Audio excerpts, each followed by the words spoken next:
Greetings, everyone. Welcome to Sunday. We have a panel today. We are missing a couple people. It'll probably be in and out. I think there's some internet shenanigans going on for a few folks, but I want to say thank you to the folks that have been members of the chat for a bit. I appreciate that very, very much. In fact, Wes Moody has been a member for 11 months. That's right. And if you guys check the chat window, which I think is over there for you, you will see that he left a member chat that says, "Hail Sunday Culture Review and the best chat on YouTube." Thank you, Wes. Appreciate that. You have to pull up a separate window to keep track of all of that. But because of all of that, I want to say hello to everybody in the chat. But first, I need everybody to introduce themselves. So we are going to introduce our special guest today, someone who's appearing for the first time. This is Apex Comics. Thank you. I'm Apex Comics. I'm a comic book creator for a very long time. I started my channel back in 2019. I'm fairly new at this. I do my own comic book art. I'm a comic book enthusiast. I do videos on hauls. I do videos in the attic, my comic book collection. I do rare comics. And also I come on different live streams. I'll be promoting Fembat on Indiegogo. This is artwork for the Fembat sticker, by the way. And the way she looks. Awesome. And thank you. And there'll be more coming pretty soon. So anyway, thanks for having me on, Culture. Oh, absolutely. No problem. Thank you for being here. Of course, we have another special guest today, the man from MEAD, the man from me. It is Tom Connors from Midnight's Edge. Hey, Tom. I keep telling you, just because I wore helmets and rode the Little Bis as a kid, you cannot keep calling me special. Oh, I'm sorry. I apologize. Special. Hey, Tom, do you do anything on YouTube? No. Okay. According to some people, I do the least amount as possible. Excellent. Well, you for somebody who does you the can find least me on amount, Midnight's Edge and Midnight's Edge After Dark, of course, and all that fun stuff. Yeah, MEAD Radio, Midnight's Edge Archive, Midnight's Edge Espanol, Midnight's Edge Germany. What is that? Auf Deutsch. And I will say, Midnight's Edge is like one of the top tier, most well informed channels. I mean, with the rumors and the way you and Andre present things, and always have, it's very, very good, very good. Yeah, I'm very thankful to have you here today, Tom. Of course, we have our other special guest today that almost needs no introduction now. The man that's doing 30 stories in 30 days. He's off to a good start. Hopefully you've seen them.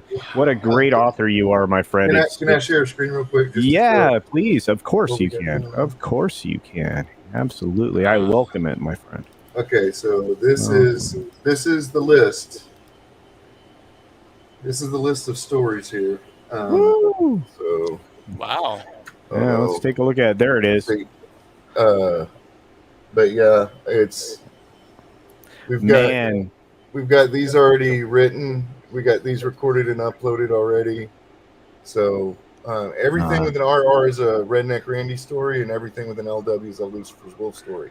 And there is a common thread through the whole thing.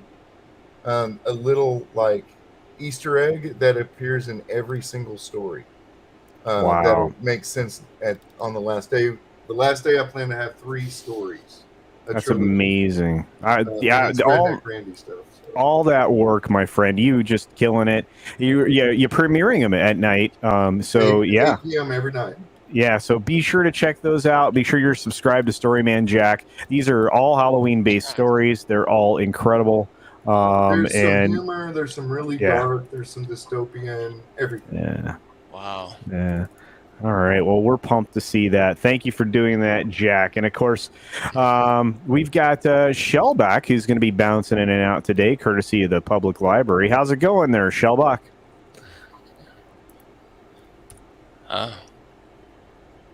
I'll speak for him. I like turtles. I'm hanging outside of my apartment complex office today. Oh. Hey. But you know, yeah, yeah. See, it's you know, Hey, it's a nice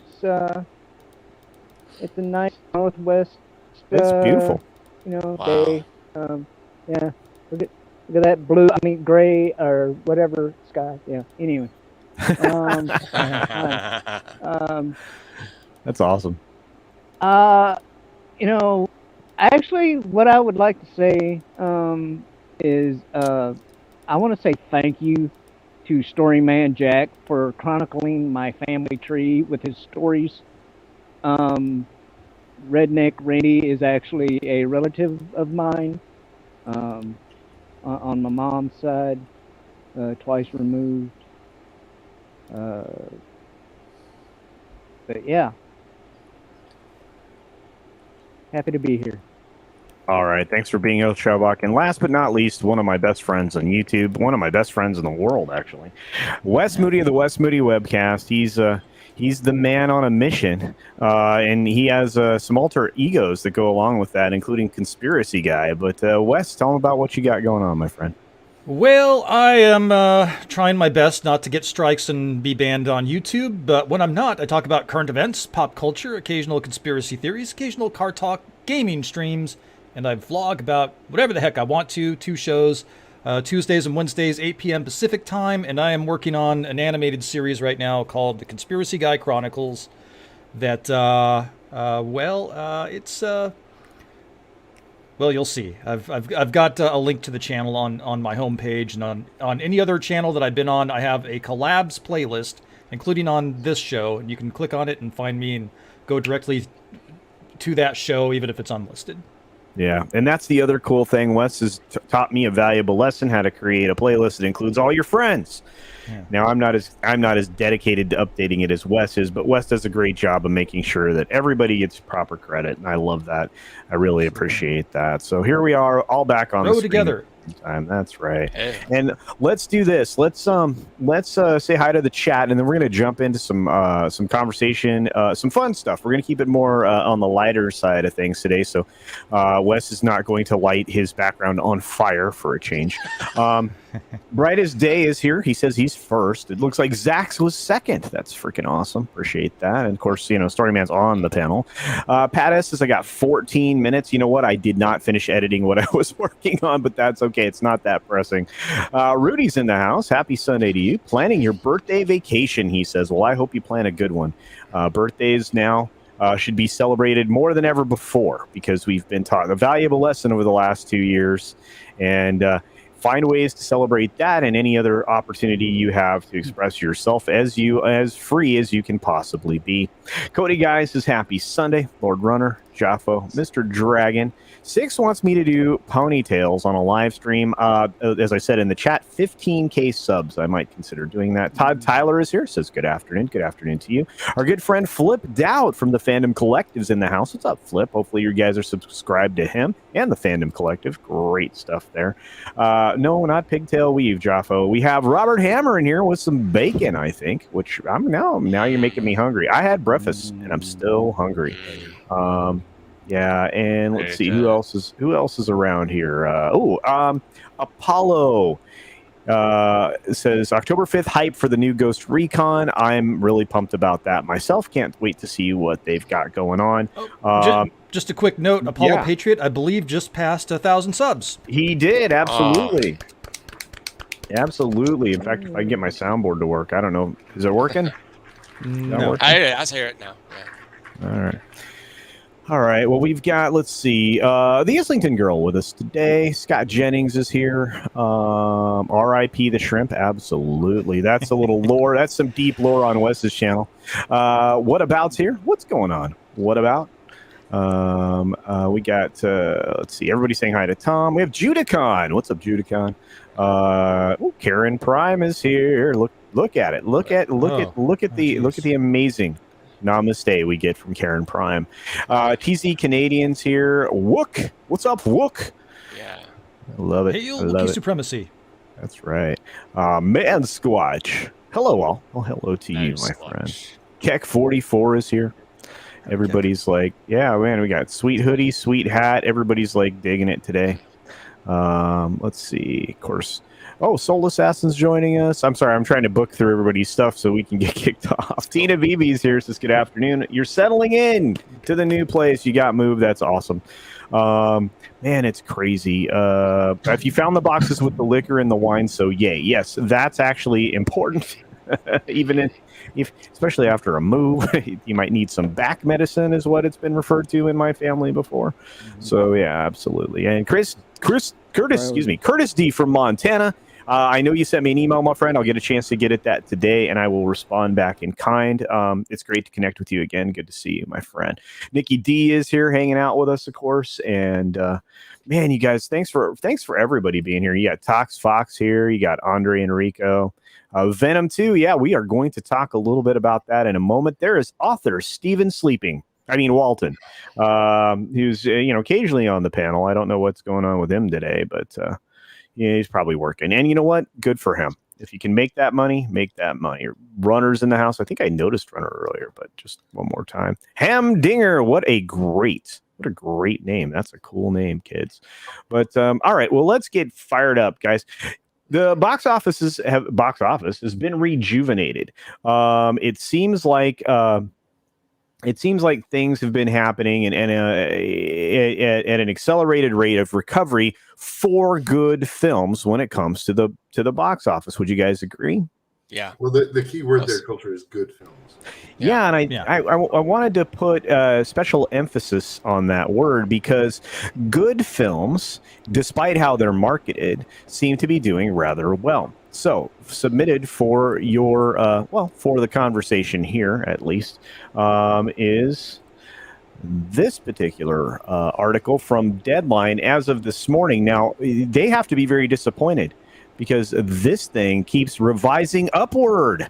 Venom, Let There Be Carnage devours Black Widow's pandemic opening record with 90.1 million. Nice. That's not really that hard, though, is it? Well, it wasn't before. It seems to be now, and I'm sure you guys all know that this particular thing is an interesting. Is interesting, and yes, I want to see Dune 2, and I think that film is going to overperform their expectations. So let's stick with it. We're going to go see. Go ahead. We're going to go see Venom, and we're going to go see Dune. Right. Yeah, and I really believe. Oh, excellent! So we will dive right into Tom's review without spoilers, preferably, and just go through this article super fast, and then we're going to talk about it because I'm stoked that this film did as well as it did. It's one of the reasons why Venom is in the thumbnail, and I'm pretty pumped up. We've got here we go, the Sunday write through. Now, again, this is the Sunday morning final with charts. So they actually include numbers here for us. It says, Sony, which has been overly cautious and conservative in their projections for Venom, Let There Be Carnage, always had a hit on their hands. Not according to you guys.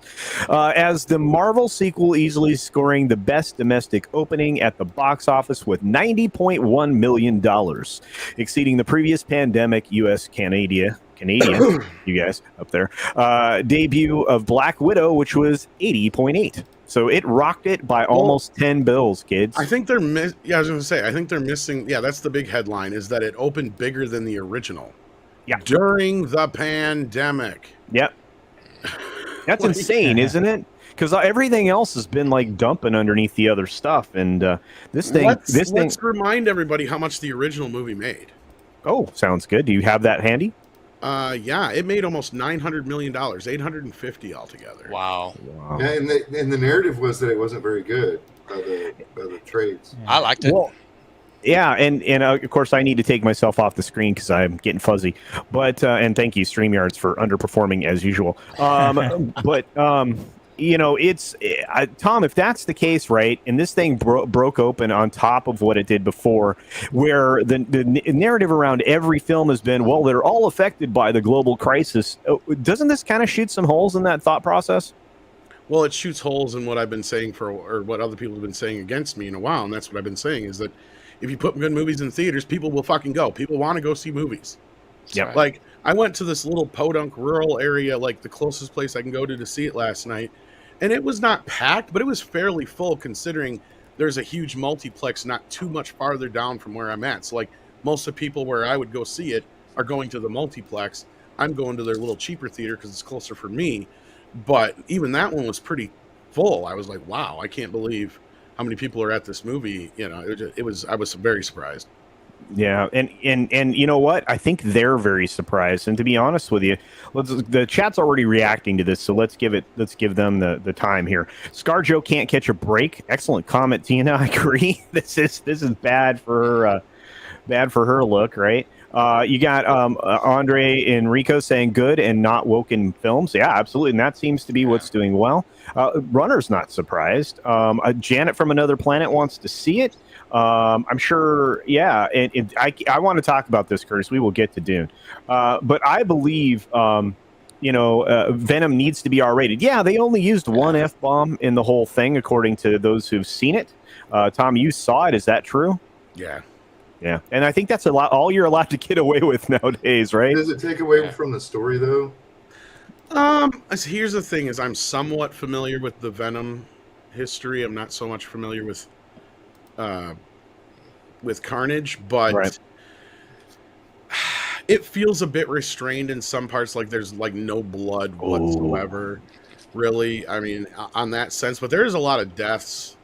Honestly, I would probably say the first movie was a little more violent. That's a good one. First appearance of Carnage, bought it at cover price $1.25. Wow. That's about very good to fine condition. I still have it. Yeah. There's a Mark Bagley signed and authenticated Venom. Beautiful. And of course, signed another Mark Bagley. Nice. Awesome. So Venom and Carnage, so great. And those stories were so good. The runs of the books were so. You got to give a lot of credit to the fact that they really are trying to launch this character. This movie perfectly positioned during October, I think. What do you think, Tom? Yes and no. They should have opened it like a week ago. Oh, that's actually true. It's going to go up against Bond. Right. And then the week after that, it's going to go... Actually, going up against Bond and Halloween next week. Well, and then you have Dune. And then Dune the week after that. So, it's got heavy competition coming up. So that's where I think this one's going to fall off and not make nearly as much as the first one. I think it's going to top out around 5.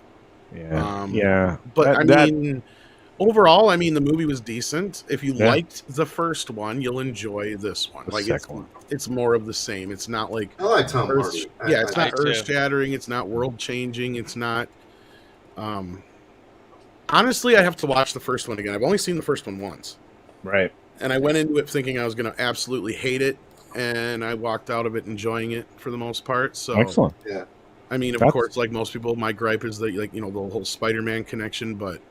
Without getting into too much, I'm sure it'll all get back around to all that. And well, they got to, Spider-Man in the MCU is not really Spider-Man. No, he hasn't been Spider-Man since Spider-Man 3, way back in the day. He's Iron Boy. Yeah, exactly. Iron Spider. Yeah, I disagree with this, but I'm not getting into this. That's all right. Well, I just had this argument this morning with somebody. Well, we're not going to argue, Tom. This is a good time stream. We've got the Islington girl here for $5 Canadian saying, CultureCasino, do you think the recent box office success could be the death knell for day and date release? Yes, I think they were already headed this direction. What do you think, Wes?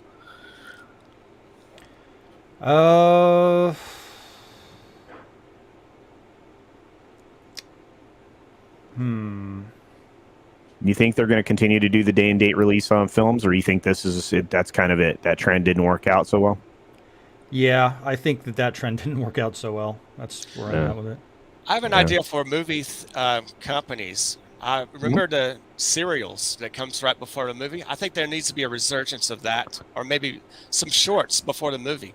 Well, and I agree with you. I think that they could benefit a lot by putting like a mini movie, like a Disney Plus episode, right? Or like the Mandalorian is really short. You could do something like that and put that in front of all these big pictures to promote something else. Even if they went back to the cartoon style and did a little cartoon short of a Marvel or Star Wars or something in between the movie, even have tell the story you want to tell, make the movie a little longer. And have an intermission with a short in it, right? Like they did in the old days, where people could get up and go to the restroom and do all that stuff. That's the reason why I like the Alamo Draft House. By the way, I'm going to watch Venom tonight. Yeah, I'm sure they'll have a Venom short, the history of Venom, right before the movie. They usually do it with comic book movies at the Alamo, so it'll be a fun experience. Yeah. Alamo Draft House is a really cool place to go see stuff. But the Islington Girl says Canada. Yes, I say that from time to time. Soul Assassins, I think Sony should take Spider-Man away from Marvel and start their own universe. They're kind of working on that, right, Tom? That's kind of what we've been talking about for a while.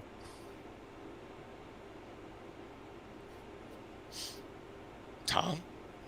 Yeah, I think he may have stepped away. That's okay. No, I'm here. What was the question?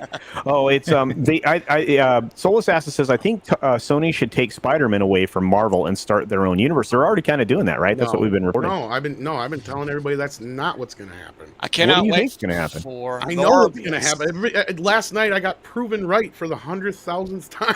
All right, well, enlighten all of the people here watching. I can't. It'll spoil everything. Oh, okay. Well, then I'm not talking about it anymore. I'm pretty excited for some stuff. Let me put it to you this way: who did we see in the trailer for that vampire movie, Morbius?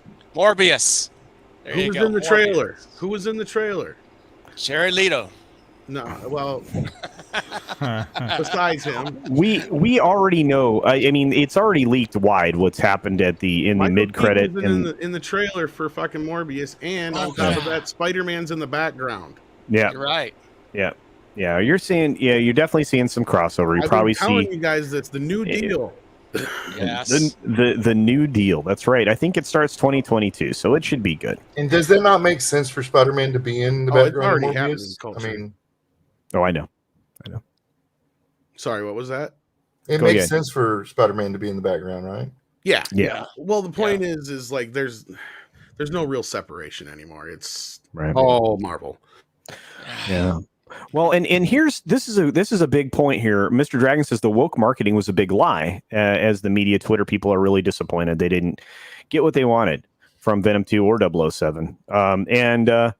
That's a good question. I would like to get into how many reshoots exactly happened with the Bond film. I don't know exactly how many. I was told that two major sequences had to be reshot, though. Right. And my guess is whatever they did fixed it. So Nina. So do you think the new Bond movie is kind of like what they were doing with other movies these past few years and woke marketing them? And it's not actually woke. Some of it, like of all the movies that we've had come out recently, we've had 3 major movies that have had extremely woke marketing attached to them, at least through the media aspect, and they not be nearly what they were advertised. And of course, those are being, Dune, Bond, and Venom. And of the 3 that I would say that probably harbor the most problems would still be Bond, from what I'm hearing. I haven't seen Bond or Dune, but from what Andre has seen, those 2, and I've seen Venom now.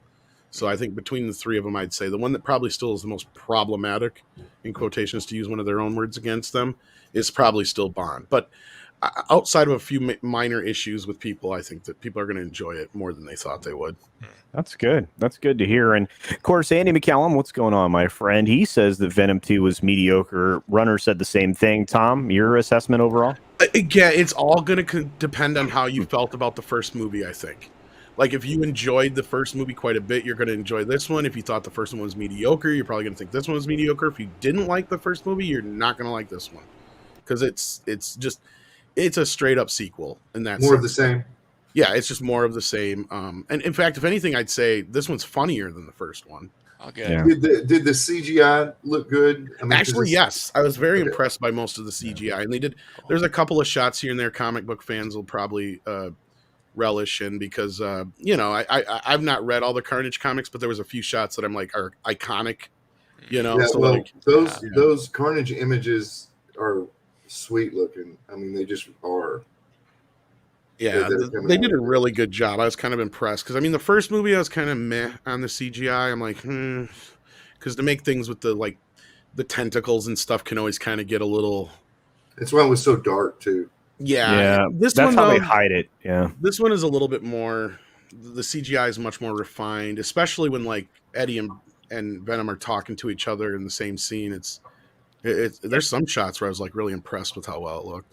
well, you Nice. can build after you've already got a character model. You just build more layers on it, so it just Right. it gets the more sophisticated as Well, you it go took on. a bit Look, of the shine away. yeah, he was really he was really reflective. Holy cow! Yeah, they took a bit. Yeah, They toned that down quite a bit, which Yeah. helped. Because Yeah. that was the problem I had with the first one, is it looked like shiny CGI, kind of like what you got Yeah. down there in the right. You know, yeah, like, that's Yeah. what I'm saying. It's super shiny. You can see I put a matte cap on the top of the head because it got cut off, and I was like, wow, the matte color is a lot better than that shiny reflectiveness. they He's toned that down perspiring. quite a bit. Yeah. Yeah, it's a weird thing. But Curtis D of Montana for $5 says my biggest complaint about Venom is it needed to be rated R. The movie shot itself in the foot, in my opinion. Venom and Carnage were tamed and reserved. Yes, I've been hearing that too, Curtis. I will give you my opinion about this film and Bond after I see them. I will be seeing both films. I'm pretty stoked, to be honest with you. I like good comic book films, and this looks like it might be a good one for a change because we've had not that. Yeah. I get that they would want to play it I- safe and make it tamer. Yeah. You know? Yeah.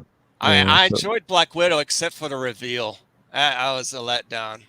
Good action. That's just my opinion. It could have been a lot better. Well, They should have yeah. released it 2 years ago, or Yeah. maybe 5 years ago. Yeah.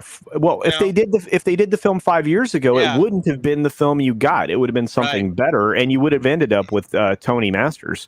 Yeah. I think it should you have know, came out after Iron Man 2, but that's Yeah. Well, that's a long thing. But thank you for the $5 super chat, Curtis. We've got another one here from Comrade Roof Curry in the base for $5. Says, when did production start on Venom and Bond? Can someone give a basic rundown on Hollywood strike news? We'll get to that at the end of the show, I think. And every movie here on out going full woke now is a good question as well. All Bond right. was shot 2 years ago originally.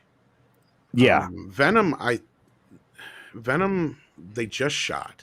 Like Yeah, that they managed to shoot They shot around a lot of stuff. like I think right before the pandemic. Yeah, and then we're What am I wrapping wrong some- about now? No, I think you're right. I think you're right. I mean, Which they part, were though? no. I think they had an interrupted shooting schedule. I think they got most of it done in front of it, but then they had some other stuff No, to but do. Nina said I'm wrong about something. Why? Did you see the movie, Nina, and you didn't like it? I don't know. I mean, maybe you're wrong about something else. I mean, you Yeah, have that's ventured true. an opinion on more than a couple of things. Oh, my sure. friend. That's why I was curious which Yeah. part I was wrong on. Which thing exactly? But hey, the other question here: can someone give a basic rundown on this Hollywood strike news? Okay, so the strike.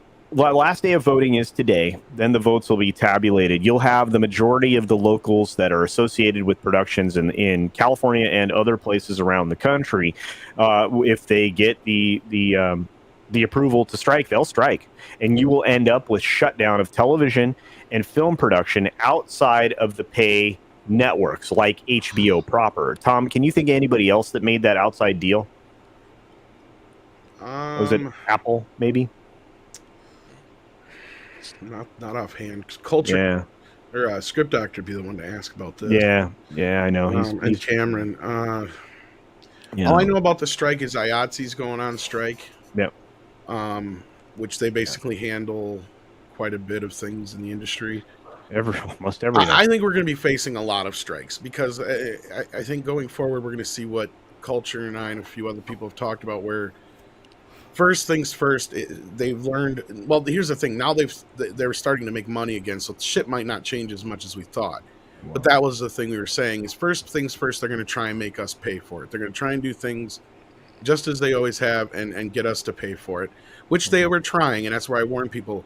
this $30 a pop for a movie thing is just a test run. Because if they could, they would love to charge us $60, $70 to $100 a pop. Like that would ideally is what they would love to do. And do it seemed to work out for them though, did it? No, it's not. Not really. No, not really. I love going to movie theaters. I'm always going to do it for new movies. I'm going to promote the movie theaters and stuff. They need the business, more than just the streaming. Now, if they actually had better films, it'd be a different story. Yeah. Like if we were stuck in a time like in the 80s, like where you had just about every movie every weekend was a must see, like then people were willing to pay that kind of money.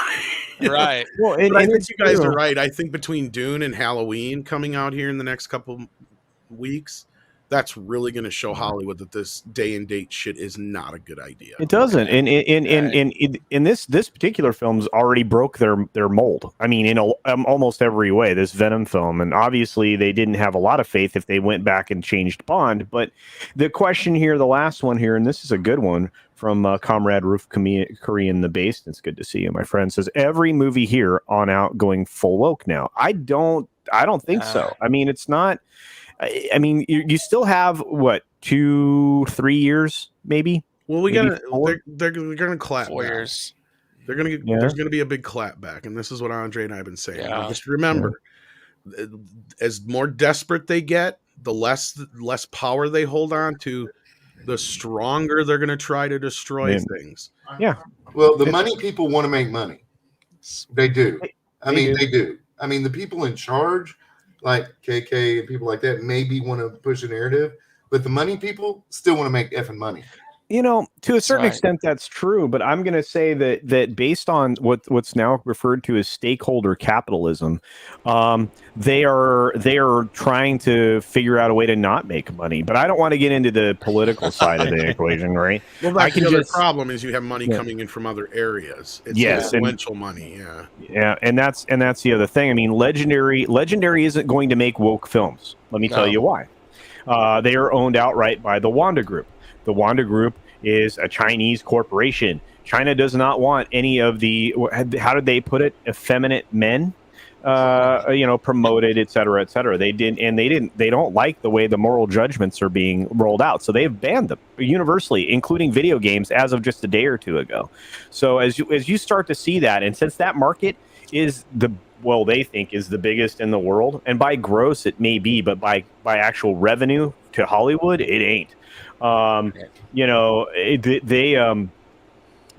still want a slice of that pie, and they are going to get their hand caught in the cookie jar if they keep releasing two different versions of films, because people won't buy or go to the theater for their US version of films. They'll get it somehow from China and watch that dubbed, right, or with subs, right? And you're going to see that happen. I think. Anyway, that's what I think. And I agree with you, Andy. I prefer Maguire's Spider-Man 2, but that's just me. I too. Yeah.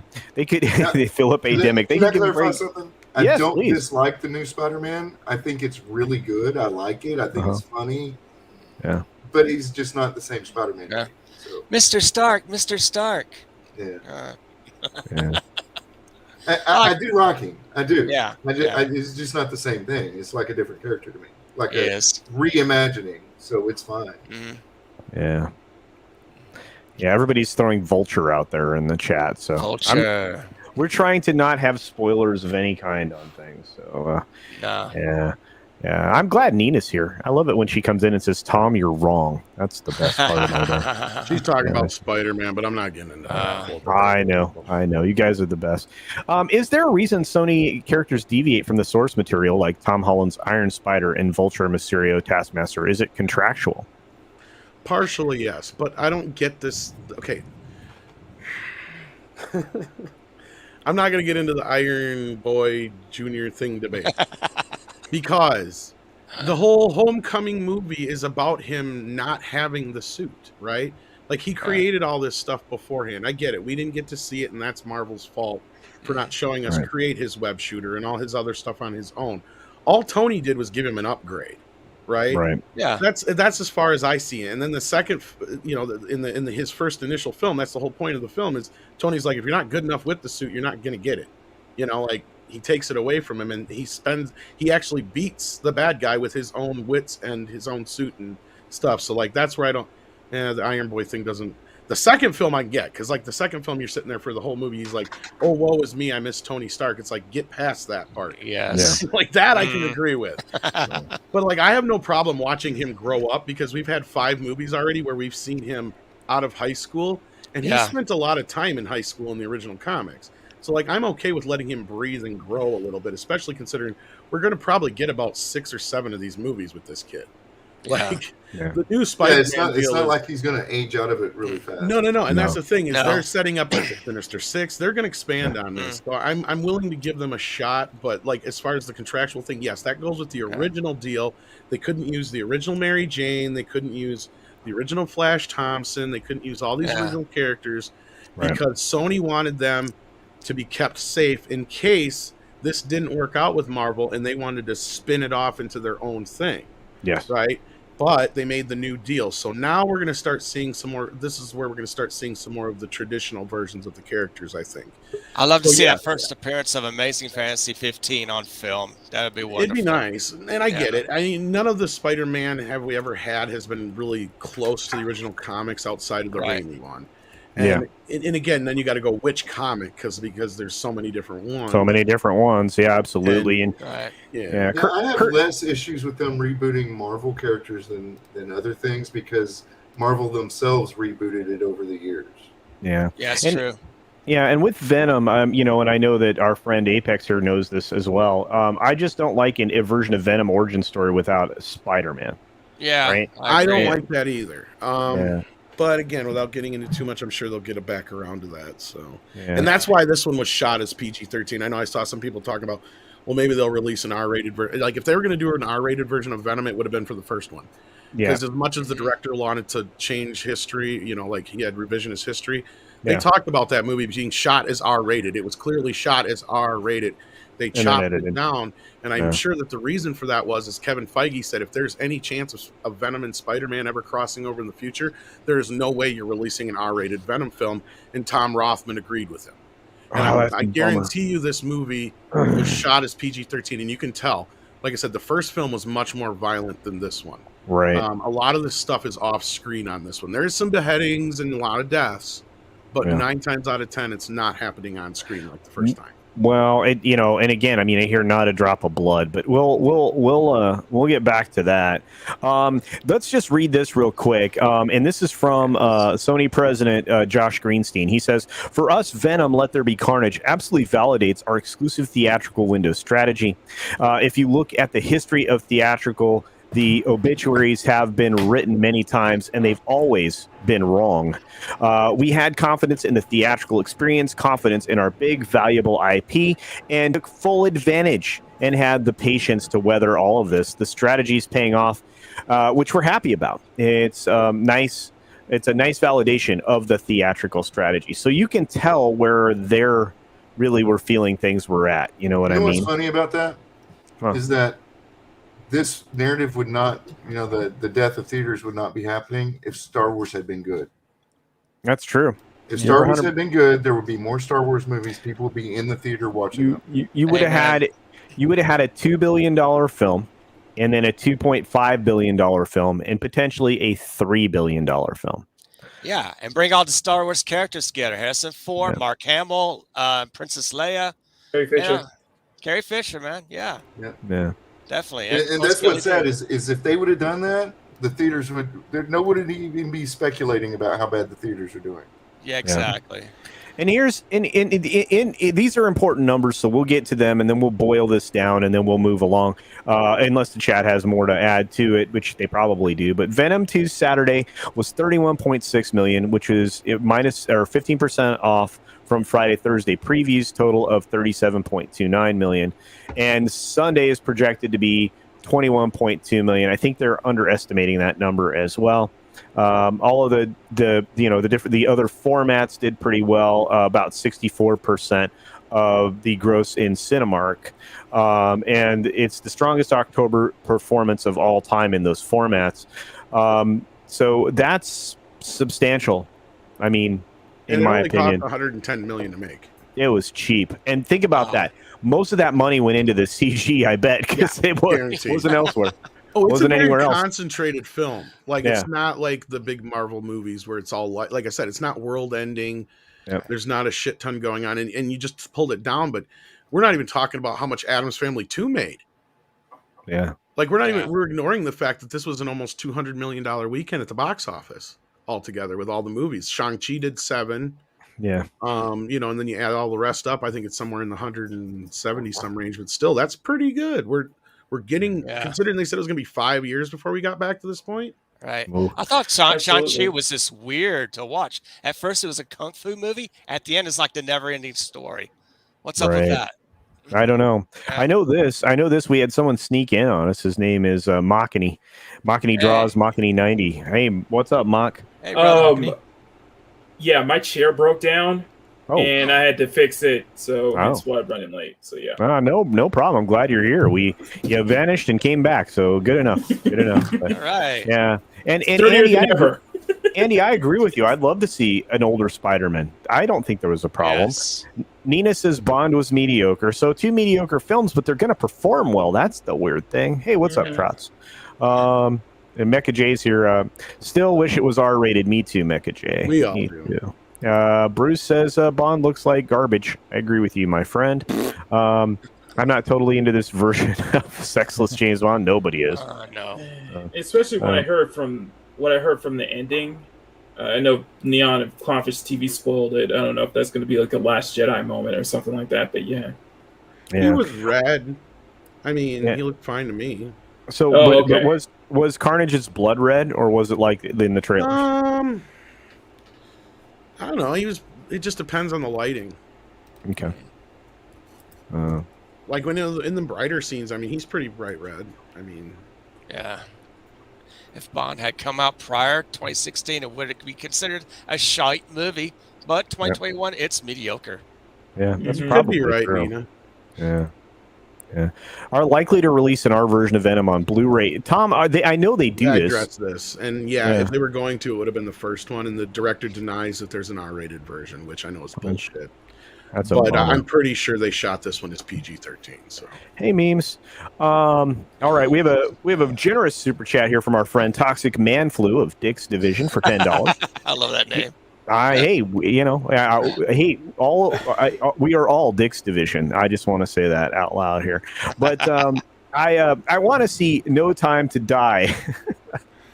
Thinking it was a movie about Culture Casino opening a salon in West Hollywood. Disappointed is not strong enough word. # Culture wears a weave. I'll actually watch that, man. It'd be an interesting movie, Culture. Yeah.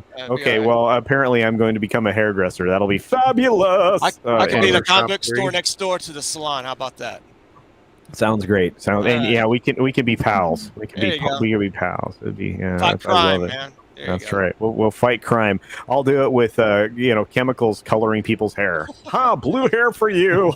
No! I'll throw a bunch of recent worthless Marvel books at him with sharp corners. So, I'm still waiting for the Culture Weave to show up in the Culture Casino store, and I haven't seen it yet. When's that coming? It ain't. You got this is fake news. Okay, the chat jumped on me. I don't want to miss any of these supers. This is what's great. Like we need to make a commercial. This is what's great. Hey, Rita. This is what's great about having so many of you here in the chat. I'm never catch up with the chat. I love that. Commander Ed Straker of Shadow says for $5, critical drinkers' biggest complaint with the new James Bond movie is that unless it's called Lazarus Bond, it'll be impossible to have a sequel. Yes, and look, and without giving away what's going on here, I think most people knew this was probably a possibility. And that's kind of what I think it's going to be presented as, because I think they're going to bring in somebody that's younger to do the Bond thing, and hopefully someone that's like jacked. I mean, because we haven't had a totally jacked Bond yet, and I don't know. Tom Hardy, no. I'm sorry. Well, Henry Cavill. Henry Cavill, man. He'd be a perfect Henry Bond. Cavill. Yeah. Actually, that or if Chris Hemsworth. Chris Hemsworth. But Curtis D, can you do an English accent? Because you're pretty jacked. I think you'd be a pretty good Bond, my friend. So, cool. if they gave you a figurine with a movie ticket, it might be worth the price and the hassle. What about Tom? What about Tom? I think Tom could be a good candidate for James Bond. What do you think? Oh, hell no. No. James Blob, maybe. Or maybe Doc Culture. Eve, Or maybe Culture. You get like an older. I see Tom as playing more of a Donatello than a. Yeah. Okay. Yeah, I would rather be Don like Corleone. I would rather be the Christopher Walken Bond villain type, right? I get like a 3-movie arc of making his life hell. I think That's right, baby.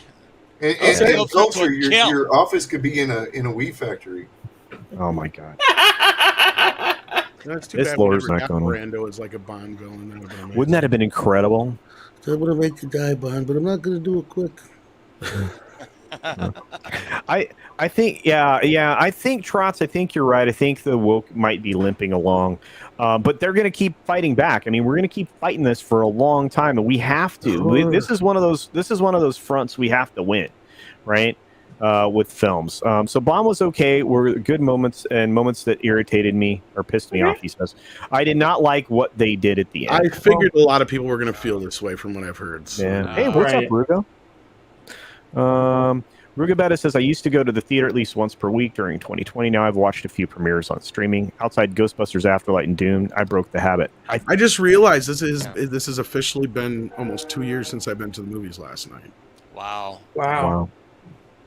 Did you enjoy it, though, Tom? Did you enjoy the I did. experience? I had popcorn. I had a big-ass soda. Nice. I had to piss twice. Something about those sodas, you know. I love the smell of the theater, and it's Well, just having to go to the restroom during the movie gives you a reason to go watch it again. So Yeah. So I missed that. Ooh, yeah. Thought in 3D. Let's see. God, I think the last movie I saw in the theater was Ford versus Ferrari. Oh, Same I love here. that That was the last film I saw. That was 2 years ago, like in November.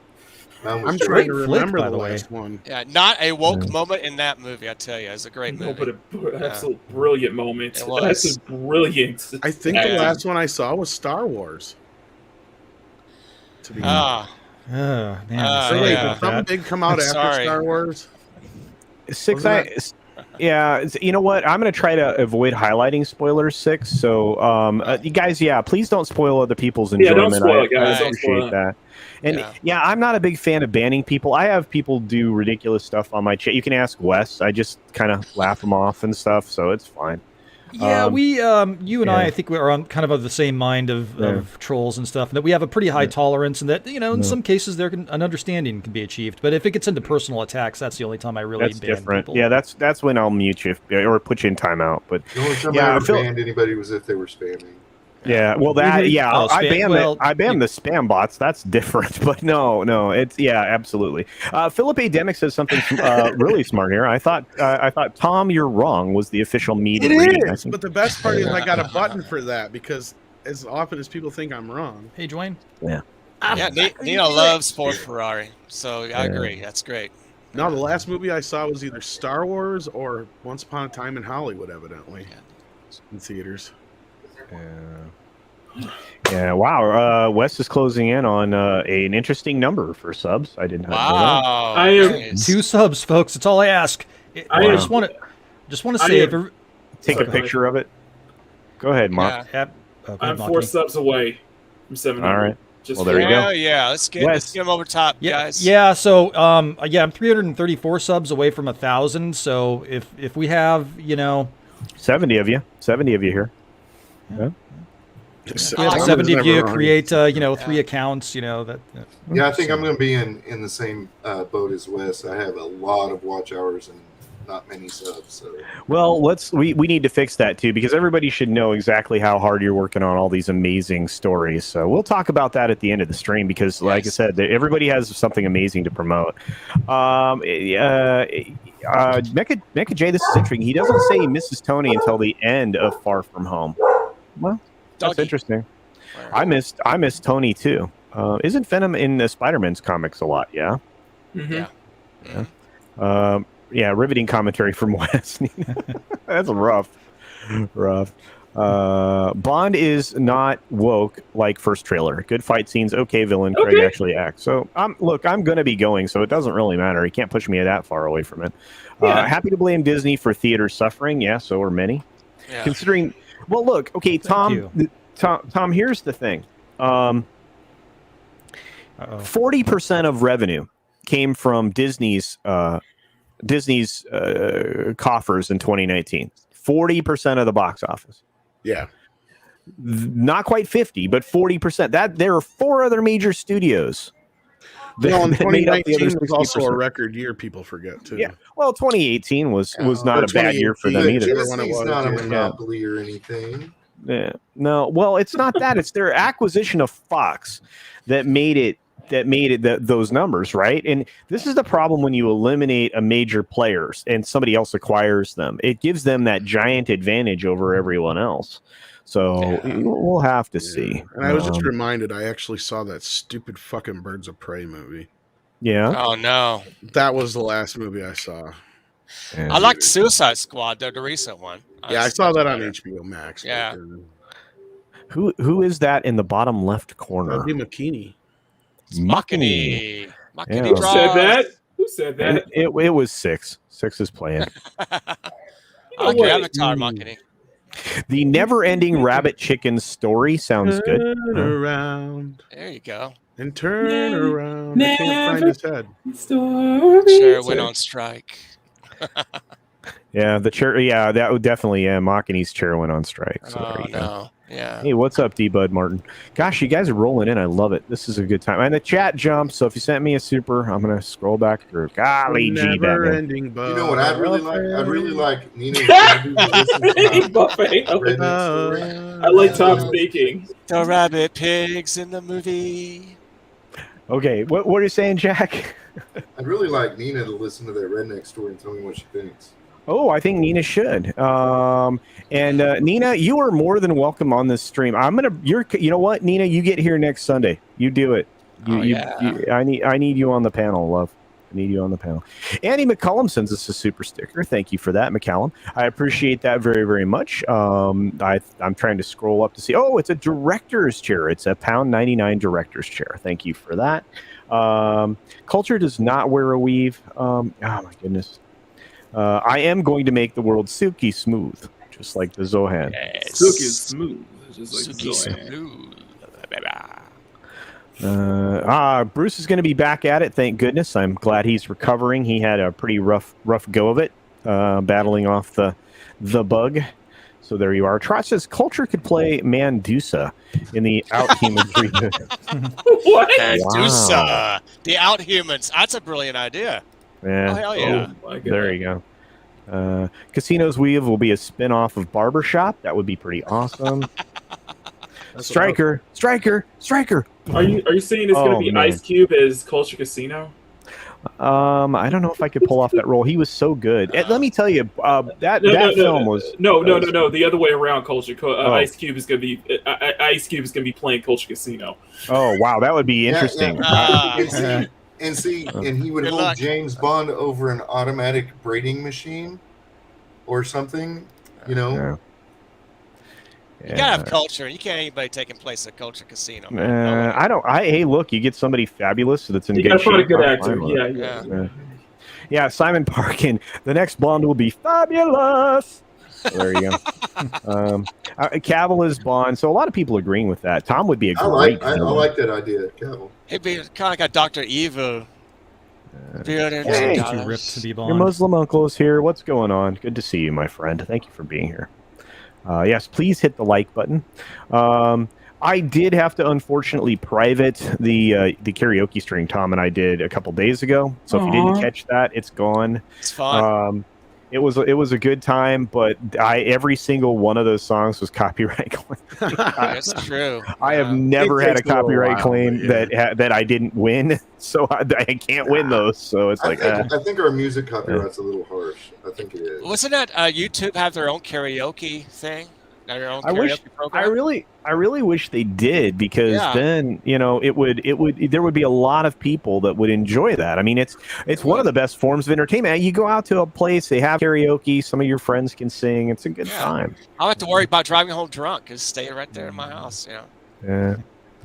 All right. So look, this is a true state for Mr. Dragon. I don't know. You probably guys may or may not agree, but in order to win, we need to be independent creatives supporting independent creators like these great people. Well, thank you for that, and ignoring the trolls that say we can't do it without those Hollywood. But we absolutely can. Well, where do you think all these independent studios came from? New Line Cinema came up from nothing, and eventually went on to make the 3 greatest films ever in the Lord of the Rings trilogy. You do know that George's whole thing with Star Wars was that he wanted it to be independent. Yeah, he wanted it to be away from the megacorps. Yeah, and then Lionsgate. Yeah, Lionsgate is another one. Man, another great one. Yeah, the Islington Girl is giving out advice, which I agree with. No big soda for Dune because it's 2.5 hours long, and you got to pee beforehand. So I have this really cool app on my phone. It's called Run Pee, and if you put in the movie in the app, it'll tell you the scene that you can afford to miss, or like at various points through the film, what the dialogue is and what you missed. So when you go to the restroom, you can hit your phone and read what you're missing, and like a recap, and then you can race back to. I used that when I went and saw The Last Jedi, but it said I could go at any time. Good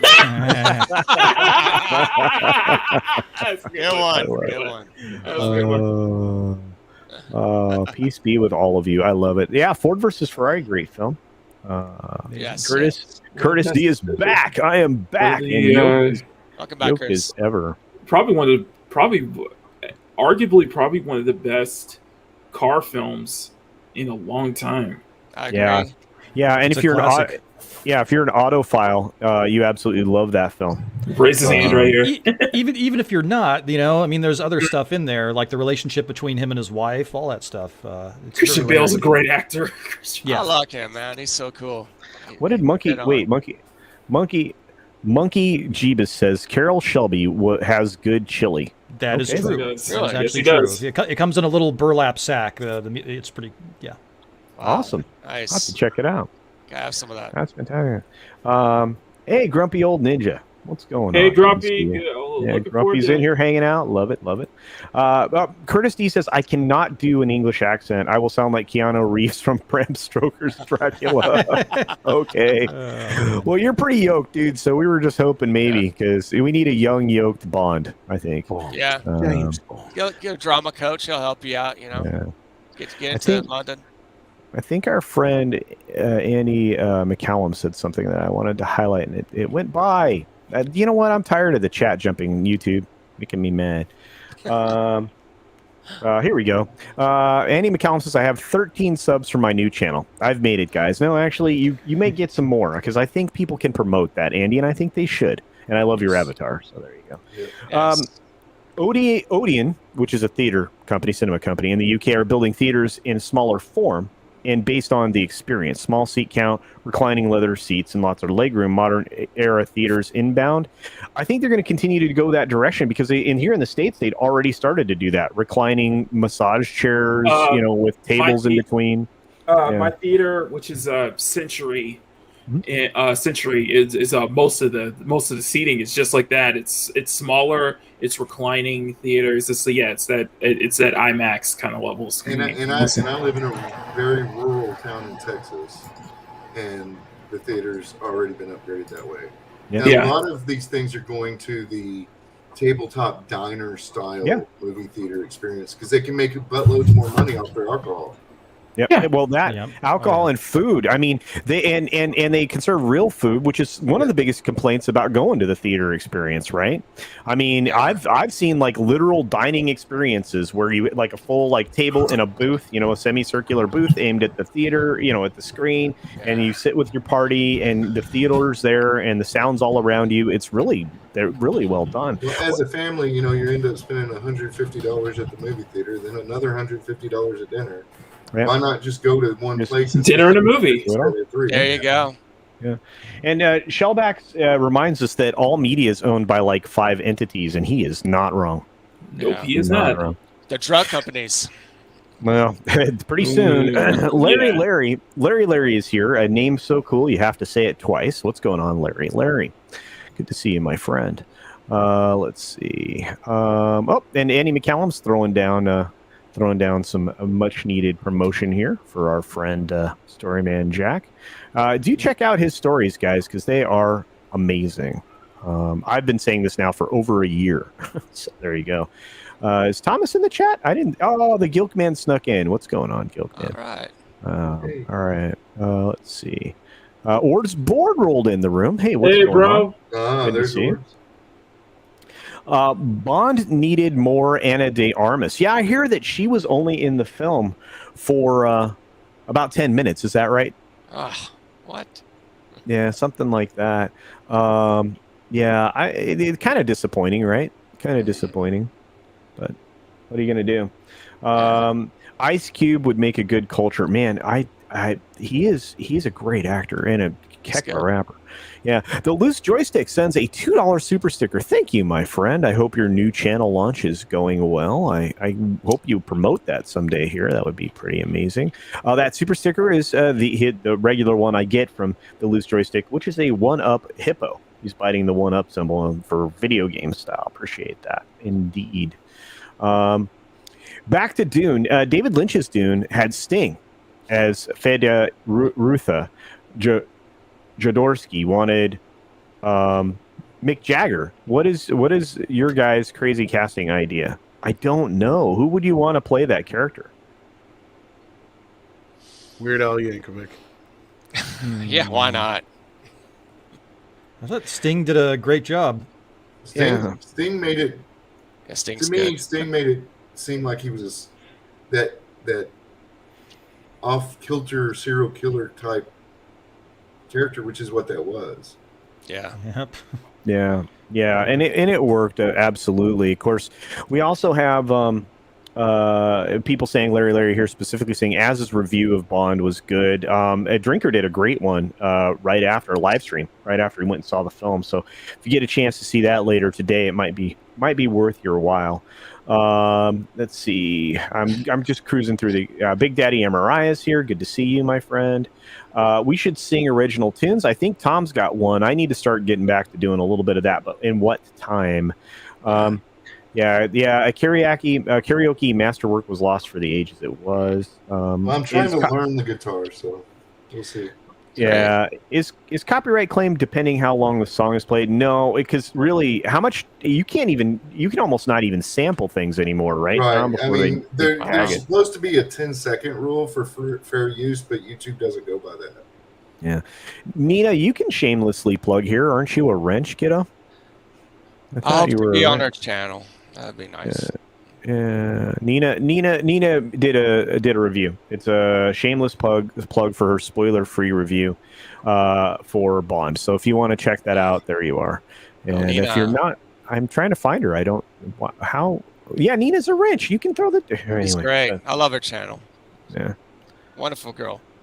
Don't worry about it, Curtis D. What did you want to say in a super chat? Just throw it in here and at me. Yeah. Ord's just hanging out with us. I don't know what's going on with him. I got to check in with him later. Hard candy solves for drinking too much soda. There you go. Let's see. Anybody else here? Trying to catch up, guys. Sorry, this is not good YouTube. That avatar is hilarious. It's all right. Monkey Jeebus. Yeah, one of my favorites. Monkey Jeebus was in the industry. I think still is, actually, to be honest with you. Really? Oh, wow. Yeah. At least that's here tell. I think there it is. Roof Korean for $2. I'm catching up. Says CC, I think missed my second SC. Here's more money. Well, thank you. I think I got both of them, Comrade Roof Korean. I'll go back through, verify. Trust but verify, as our friend Ronald Reagan said way back in the day. Probier, no probier, I believe. That's right. Came from Russian. Yep, it did. Exactly. The Loose Joystick for $5 says, yes, Cavill as Bond. For those who think Daniel Craig didn't suck enough personality out of the character. Oh my, strong take, Loose Joystick's like, maybe that's a bad idea. All right. I think that my thinking is along the lines of Loose Joystick here. You're not buying the Cavill idea, huh? No, I think they need somebody else. I think they need somebody a little bit more lean, a little bit more of kind of a runner's build. Kind of longer arms, I guess that'd work. Somebody that uses their mind a little bit more, that isn't like rah, yeah, go all freaking Macho Man or whatever. Yeah, they're talking about the Armis in the chat. She was a lovely. Arwen Avalon is here. Hey, what's up, love? And Andy McCallum is promoting away, so you guys are great. Larry says I like Sting as a bellboy. Okay, that's interesting. I don't know, but Fade can't be bald. I reject that aesthetic choice. Yeah, well, I love the haircut Sting had for that, man. It was amazing. Let's see. Oh, here we are. Mentioned this a while ago, so forgive the repeat. Do you think all Paramount is regretting delaying Top Gun 2? I don't care because I despise Tiny Tom, but some want to see it. Tom, this is a good question. Do you think Paramount is regretting Tiny that? Tom, did you go straight to him? No, because Tom's opinion on the Top Gun thing is. I got a little penis. Yeah. I don't know. So here's the thing: is when they announced they were delaying it. Yeah. It was also around the same time Mission Impossible 7 got delayed, and then this took its spot. So I think that had more to do with it than anything. Yeah. The other side of it is it's not a sequel that is like time sensitive to anything. Like they can bring it out anytime. No, and the people who love Top Gun will go see it. Yeah. So I think that they were just playing the long game here with this one. Right. I don't think they did. It's a summer movie, so I don't think they regret it at all. And I'm going to go see it. I mean, I want to see what happened. Me what they do too. with it. But I think it had more to do with the fact that they knew that Mission Impossible was going to get delayed. So, yeah, it's just a real shame all around. Well, it's been wait a minute. Mission Impossible is going to get delayed. Mission Impossible's been delayed 6 times. I know. Its well, I'm saying they got shut down again here, or whatever it was. The time. Yeah. Well, I bet he's losing his mind. Oh, dude. Yeah, he was not thrilled when that thing hit the first time. Yeah, behind the scenes. Yeah, that's what I thought, Monkey Jeebus. I knew you were in the industry. So, yeah. Why is it I'm not on camera, but I'm the big one? Well, okay, I'll put me up there. How's that? Feel better? Mega Jetty 1 Media. MJ1 Media. Man, you change your name a lot, bro. I love you. So for $2 says, Craig had some charm in Royale. Not much after that. I agree with that. Yeah. I think a lot of that has to do with the writing, though. Yeah. Bond sucking now is mandatory. Not that we're judging. Well, there you go, TZ Canadian. I agree. Cavill is too much a beefcake. Cavill would be great as a big bad mofo, like in. Oh yeah, that's probably true. Yep. Also. I think Bruce is right on that. Vince wants Roman Reigns for Bond. Well, okay. I don't think that'll work out for Mr. McMahon, but who knows? Quadrophenia. You guys are so great. Yeah, Ana de Armas is always worth a watch, says everybody on the planet. That's true. All right, here we go. Comrade Roof Kermie in the base for $2. How's copyright work if you play the music yourself? Well, if it's somebody's claim it. Exactly. Yeah. Some of them are nice and they only take a percentage, but yeah. I've done, for background music on my stories, I've taken real music and slowed down the tempo, changed the pitch, all that kind of stuff, and they still copyright strike me or copyright claim me, and I have to fight it. Yeah. And they let it go every time because it's automatic. It's an algorithm. Yeah. So, Yeah. You know, the nicest copyright claim I ever got was from AMG when I was doing Rock and Roll Ain't Noise Pollution. Right. And they're like, thank you very much, but we would really appreciate it if you would. And I said, hey, this is karaoke. And they said, well, thank you, Mr. Moody. We're glad that you're a fan, but there's 2 types of copyrights. There's the performance, and there's the actual music itself. And so we own that music, the composition of it, your performance, whatever.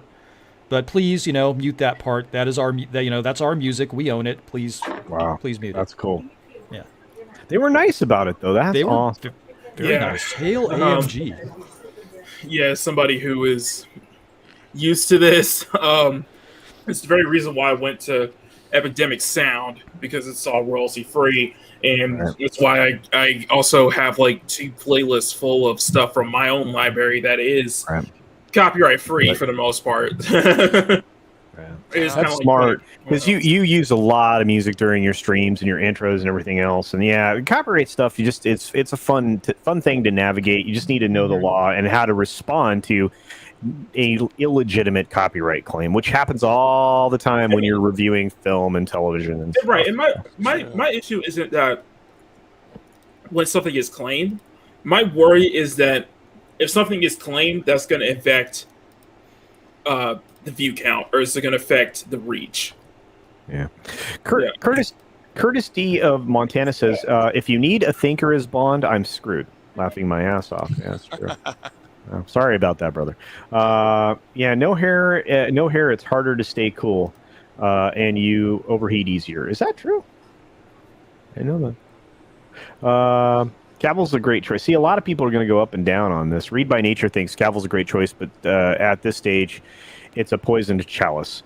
So any other franchise right now, Hollywood culture has to change for optimism to creep back. Absolutely. Yeah, we need optimism in our films. I mean, a lot of people were excited for Top Gun 2, but if it's not the joyful, hopeful film that, redemption thing, it's going to super suck, and I don't want that. Joachim Stark for 20 Swedish krona says, next Bond, scout and cast unknown talent. That would be cool. Agreed. Yeah, I mean, Yeah. I don't know. I mean, it's I love Bond. Bond's like a part of our DNA. I mean, my parents watched it religiously. Anytime a new one came out, and if they were doing, on cable, the Bond marathons, they would watch them. I grew up with Jaws. Jaws was my favorite bad guy, right? Oh yeah. So, Yeah, I loved, and he was so great. And then of course he was also in last film, I think, was Happy Gilmore. He was really good in Richard that. Kiel. he was in a couple of things Yeah. after that, but that was the last big one. Yeah. Well, 6 has just reminded me of something. It's Lindsay's birthday, and on my panel, even though we're going to drive a whole lot of people away, we do sing Happy Birthday. Yeah. The time-honored tradition. So for those of you, I'm going to hold my hand up while we sing Happy Birthday. You can mute it if you want to, and then I'll take my hand down when we're done. Okay? Yeah. So are you guys ready? It's Lindsay's birthday. So ready? I'm just worried that we're all going to be off key, though. Oh, I'm sure we will be. 1, 2, 3. Happy birthday to you. Happy birthday to you. Happy birthday, Lindsay. Happy birthday to you. And many more. All right, we're done. That was our best one ever. We were so in tune on 10 that. viewers because we did. You know what? One of these days we'll have a female on, and we'll just all shut up and let her sing. That'd be even better. Yeah, Monkey Jeebus did work in the industry, worked with Buffy, lots of other places. Family is a bunch of booty holes, and they were actually cooler. Oh, well, there you go. Quadrophenia is very good. Soundtrack was a double LP. One LP was Who songs, the other various oldies. Cool. Oh, Loose Joystick clarifies for $5. YouTube believes in fair use the same way that Australia believes in civil liberties. Wow. That's a little political for my channel, but I can't disagree with what's being said there. That's a strong statement right there. Yeah, well, Loose Joystick is on point most of the time, so there you go. You guys check out his channel. He's got a good channel as he's starting out. Yeah. He's he's a great guy. So very supportive of everybody, and also a friend of mine. So Curtis D of Montana for $5 says, I am concerned about Deadpool movies going forward. Will you see? Will all you see be a PG-13 Deadpool? I will not. I will not. It will ruin the character in your opinion. Yeah, I agree with that. What do you think, Tom?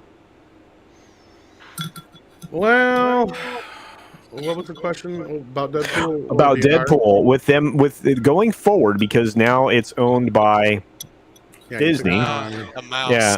PG-13 Deadpool. I don't know if they'll make that mistake. Because I think Bob Iger and Kevin Feige have both pretty much said that they're not going to mess with that. And Once Upon a Deadpool did not do well. That was the testing ground for that. Yeah. Now I can see him popping up in some of the other Marvel films here and there, But I'm sure he'll get a proper Deadpool 3 under the Fox banner, R-rated, just to kind of finish off a trilogy. So SVR. Yeah, I definitely. mean, that's what they used to use Touchstone for, wasn't it? Yeah. Yeah. Yeah, well, in Hollywood Pictures, when they Disney did that on Miramax and Dimension, yeah, Eisner was brilliant with that. One of the great moves he made. Yeah, it's hard to believe that Pulp Fiction and Clerks were released by Touchstone by Disney. Miramax. Yeah, get back to Touchstone. Definitely get in back Halloween to 6, Yeah. 7, and 8. Yeah. Hellraiser 4, 5, 6, 7. Right. Yeah, what's up, Max? Relax. Good to see you. Gosh, a lot of you must have been lurking. Go ahead, man. Yeah, I'm taking it with a grain of salt, but considering what's been going on, and especially with Victoria Alonso being promoted to more of a bigger position, especially if she's going to be, headlining the introduction of X-Men. I'm going to say X-Men into the MCU. Yeah, it's some alarm bells. I'll just say, some alarm bells. Well, they don't just have to fix the creatives that are doing this woke stuff. They also have to fix their marketing, that they're marketing everything as woke, even if it's not. They also have to understand that parent analytics is not how you sell things. It is not an accurate marketing tool. It's just not. Yeah, it doesn't work. Anti-marketing is not good. I mean, there are only so much hate you can feed off of. We have to make money. Instead of hiring all these executives or woke, that's the problem right there. You gotta screen your people. Man, well, they didn't. Ask a couple of people in Hollywood right now if any press is good press.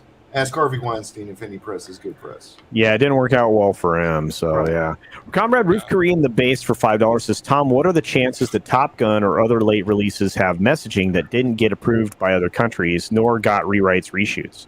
Well, there is that problem because you got to remember some of these movies we're going to see were in the thick of a lot of years ago, and then a lot of the stuff we've had happen in the last year. You never know, and again, it's it's always darkest before the dawn, right? And if they're flailing and they're desperate to try and push this even more, we're going to see worse shit. I mean, look at Lower Decks, that thing we just had this last week. God, that's the kind of shit I'm talking about. Like, I'm glad I didn't watch that. It's gonna. I didn't watch it either, but I saw the screenshots and I'm like, this is what I'm talking about. It's gonna get worse before it gets better. So, and that goes with the X-Man thing. Like I told people a year ago, I said there was a thing going around the office that they were not allowed to use the term X-Men because it was too uninclusive or exclusive or whatever. And they were deemed to call them the mutants or whatever.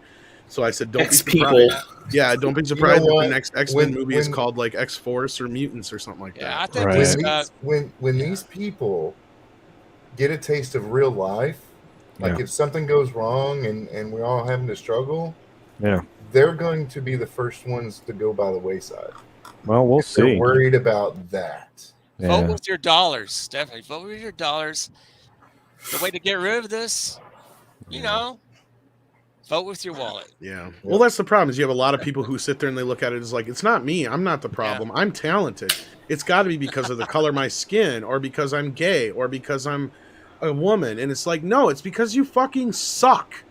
It's like there's been plenty of people that were gay and were black or Hispanic or whatever. And we're successful. And we're successful way before you. The difference is you see them or you don't see them because you want to ignore them because they don't fit your narrative. Yep. And then when you sit there and say that, oh, I'm good, you just don't like it, it's just you are the problem. It's like, no. After a while, when there's more than a dozen people who say this fucking sucks, sooner or later you got to look at the mirror and go, look, maybe I am the problem, right? Like, I've been there before. I've tried at this YouTube thing till I got where I was at here, right? Like, there's a ton of times where I've said, I sucked. I didn't do a good job. I'm not good at that. Whatever. I'll try something else. I finally found what I was good at. It almost went back around full circle because I started in radio and video. So it was like the two things just kind of came back together, but still. When somebody I've had people put comment on my story, this is bad, this sucks. I ask this, I say, why? What do you mean? I want to get better. You tell me what you think I did wrong so that I can get better. But that's not what people do nowadays. No, I do. there's no constructive criticism. You're 1,000% right, Jack. You are, man. And But that's the thing. I mean, it doesn't help anybody. Go ahead, Wes. But that's what we're doing is we're offering constructive criticism to these Hollywood folks.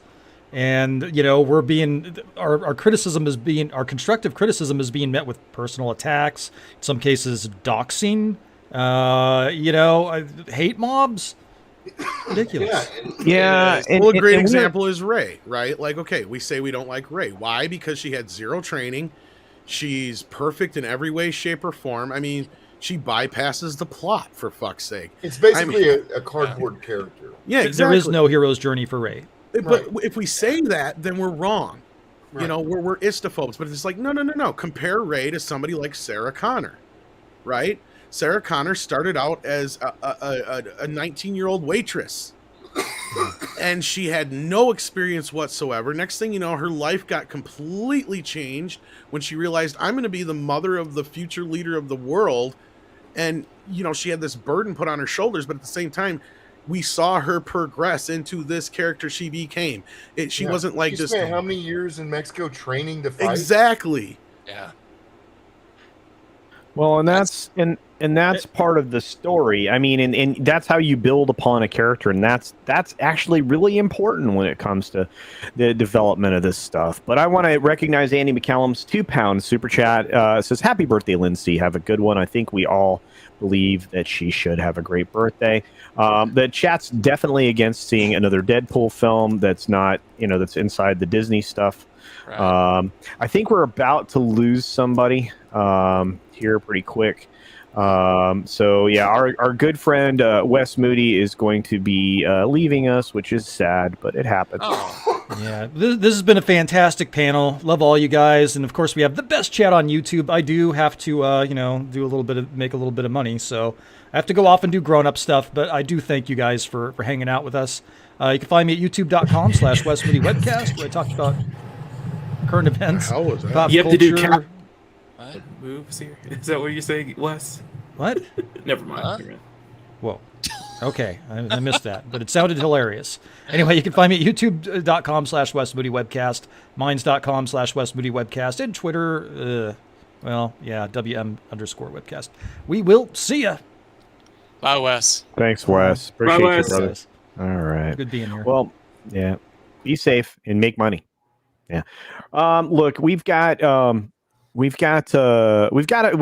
want to touch over the bond numbers because they're out. They're available to everybody. So let's take a look at that real quick, and then we will move into what the chat wants to talk about, which apparently is all this other cool stuff like Deadpool and things like that. But the foreign box office for No Time to Die rockets to a record 119 million overseas opening. So it's been doing pretty well over there, right? What? Yeah. Yeah.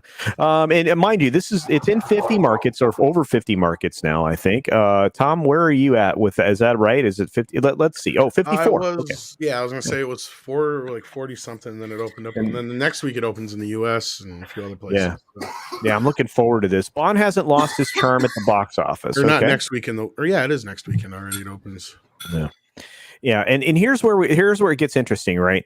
It's rocketed to 119.1 million from 54 markets in its foreign debut, an invigorating number that sets numerous records and fuels hopes. That movie going is resuming in earnest. I think it is for decent films. The argument has never been that it's you're going to have people seeing films. They're only going to go pay for good films, and the word of mouth on this is that it's mediocre. Unfortunately, some people are really frustrated right now, and I agree with you, Bruce. I do. This is not my favorite Bond, but it is doing some good numbers, and this is obviously they're comparing it to Sony's Venom. We'll get there in a second, but the 25th installment of the storied franchise is the first Hollywood title of the global crisis. To cross 100 million in its overseas launch without China. That wasn't the only bright news of the weekend. Of course, obviously, they talk about the 3-day launch of Venom, which I think is going to be over 91 million. I think it's going to be probably 94, 95, to be honest with you.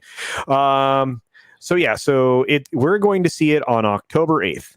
And Universal is distributing it internationally, but I think everything else is coming out here from someone else. But it did pretty well in the UK and Ireland on Saturday, 11.4. My mom's birthday is on October 8th, by the way. I'm going to take her to go see Bond. Awesome. Perfect. But it also got the widest release ever in the UK on 772 screens. So this was going to be a big film because it was released very broadly. And again, it was marketed really, really weird. Weird is the word. Like we were talking about. But I don't know, man. Venom 2, it had an overseas launch just in Russia at 13.8 million. And that's Sony's biggest launch of all time in that market. So as you can see, people are returning to theaters now. Denis Villeneuve's Dune amassed another 13.7 million from 32 total markets to jump over the 100 million mark.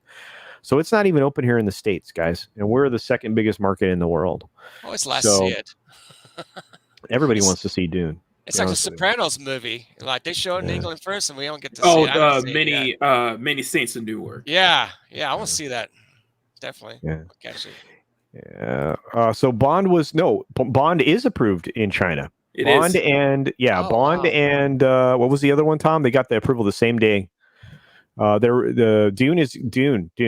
So Bond and Dune. Yeah, go ahead. Because we were talking about I brought it up a few times too, isn't it? And I'm not sure. I think it did get approved by the censors. I don't know if it's released or it hasn't been released yet. I don't know. Yeah, it's funny because it's like the stuff that's getting a China release are not Disney films, are not Disney properties. Other studios are having an easier time getting into China than Disney right now. Yeah. That's a good point. Yeah. Larry sends us a super sticker. It's a thumbs up. Thank you, my friend. Thumbs ups to you. And please do hit the like button. Larry, thank you for the $1.99 super sticker. Appreciate it, my friend. Yeah, it's not out there yet. Yeah. Mm-hmm. And Mega Jetty says, what's up, my friend? Mr. Turner says, I'm hoping my stepdad and I are able to see Venom on Tuesday when the price is cheap. Yeah, a lot of people are going to wait until they can get to the cheap day, the cheap seats, right? I don't mind going and paying a little more just to see something right away, but that's just me. China ADR over what Q says about his date. Yeah, I imagine that they definitely redubbed that. They would have to, right? Because of Q's proclivities in the film, that in China they're not approved, whereas in the United States and elsewhere in the world, we don't really care. Speaking on that note, as far as Venom goes, I can say, like, I can see where Andy Serkis was coming from to a point. Yeah. Like, he really does play up their relationship like a relationship. Like, you have basically like a breakup scene. Like, they have that stuff in there, but it's not overtly sexual. And then there's one scene where this is the one that people are probably going to key in on. And I think there's already been stills of it out there, but like Venom winds up at this like rave party. Yeah. And it's very clear, but not expressed. Right. That it is obviously it's an not LGBTQ party. Yeah. And he is speaking from the terms of being an alien. Right. So they accept that as being him speaking on the behalf of the community. Yes. So the scene is kind of actually funny in a way. It's really not even subtly sexual, really. The only thing is, this movie, I would say, is like, you guys are probably familiar enough with Red Letter Media, right? Yes, You know how they talk about how even in movies where they don't have a love story, they'll have like the guys where they'll have like, they made sure he doesn't have a case of the gays. To make sure that, know, this has like the opposite thing. It's not so much that they go out of their way to try and make sure that you think that Hardy isn't interested in women, because he clearly still is. Right. But they do not try to give him any kind of love story whatsoever outside of that. Right. It's very, very asexual in that respect. Right. Compared to the first film where he was still pining over Michelle Williams through the whole movie. And it's right in line that's with still here a little bit, but not much. Yeah, but it's right in line with the script excerpts that were out there. So I'm like, I'm tired of the anti-marketing when it's a lie. I mean, it was a lie for Venom. It's a lie for, Dune. It's a lie for Bond. I mean, it's a lie. It's a lie. It's a lie. It's a lie. Yeah, waiting till the 24th for IMAX Dune. Yes, that's a In my long wait. opinion, these lies are hurting their viability. They're killing themselves, and they've been doing it for a long time. This whole Go gay ahead. thing, though, with Venom, though, yeah, the whole thing is because it's predicated on the fact that Venom is an alien. He's sick and tired of living inside Eddie Brock, and he wants to get out, and he doesn't understand why society just can't accept him. So they do use that parallel, but that's where I was like talking about where we dug up, I think Culture was on that show, where we dug up this old article from the first film where the LGBTQ community was trying to draw parallels with Venom.